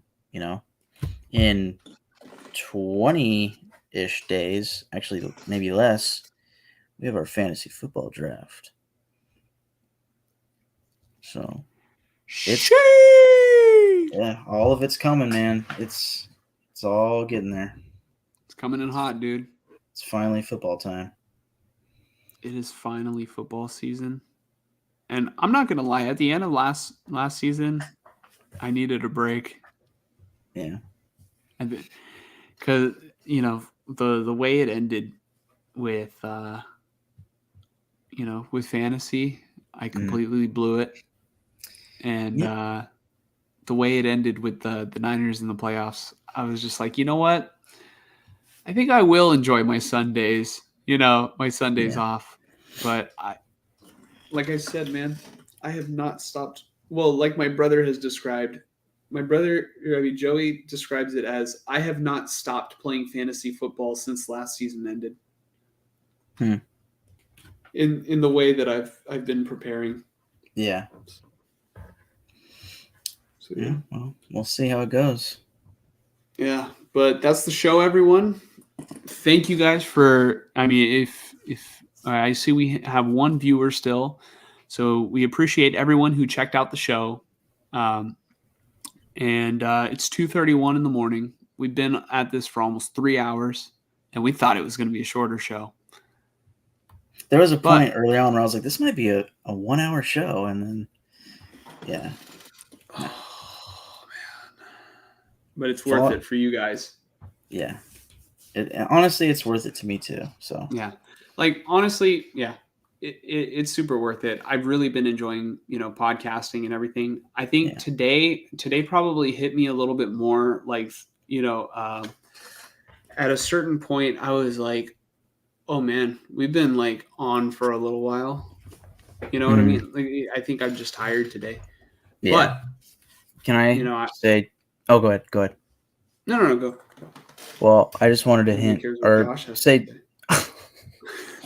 I just wanted to say two things. Oh. Yeah, I just wanted to say one. Fucking with you. Oh well, I alluded earlier to the fact that we plan on doing at least weekly episodes when the regular season rolls around. We want to talk about we want to react to games and also look forward to the next week's games, and I think that's when it's going to get really fun on this podcast. And also, hopefully, I think shorter, it should be pretty to the point. I think it's fun now. Honestly, I think the podcast is great. It absolutely is. I think one thing that everybody will have to look forward to is the drama that we are going to be able to unpack that goes on during a football season. Talking about things in more like, I guess, substantial, there's substantial things to go on instead of what we think is happening. Exactly. It's different when it's like, oh, I just saw this tweet, or oh, the big news today, or the big rumor today, right? And giving our opinions and whatnot, or or the facts or whatever. It's one thing to talk about something that we don't see. It's another thing to talk about something that we did see. Yeah. And that's what I mean. It's just, that's going to be fun. And just reacting to games and all that shit is going to be good. The other thing I wanted to say, and I don't want to go too far on this, but I think there's something that we could hype up for our next episode if you kind of wanted to. I don't know if we should name drop it or anything, but maybe just kind of hint that something's coming. I will hint that there is a chance we may have a special guest on our next show. Oh, my AirPod died. It's like I just got the text. He's not going to be on. That's weird. Everything's going to shit. No, but if everything can go right schedule wise, it feels like we're pretty certain that we will be having a guest on next week. To talk about the game, recapping the game, and I'll just leave it at that. Yeah. Yeah. If it's not able to work out, we still have me, we still have Mike, and that's pretty good recipe for a great podcast. So, yep. Regardless, I'm excited. Yep. Without further ado, I think that's all we got. Yeah, I'm all out of gas, Mike. You got anything else you want to say? Negative. God bless America. And God bless the Raiders and the Niners.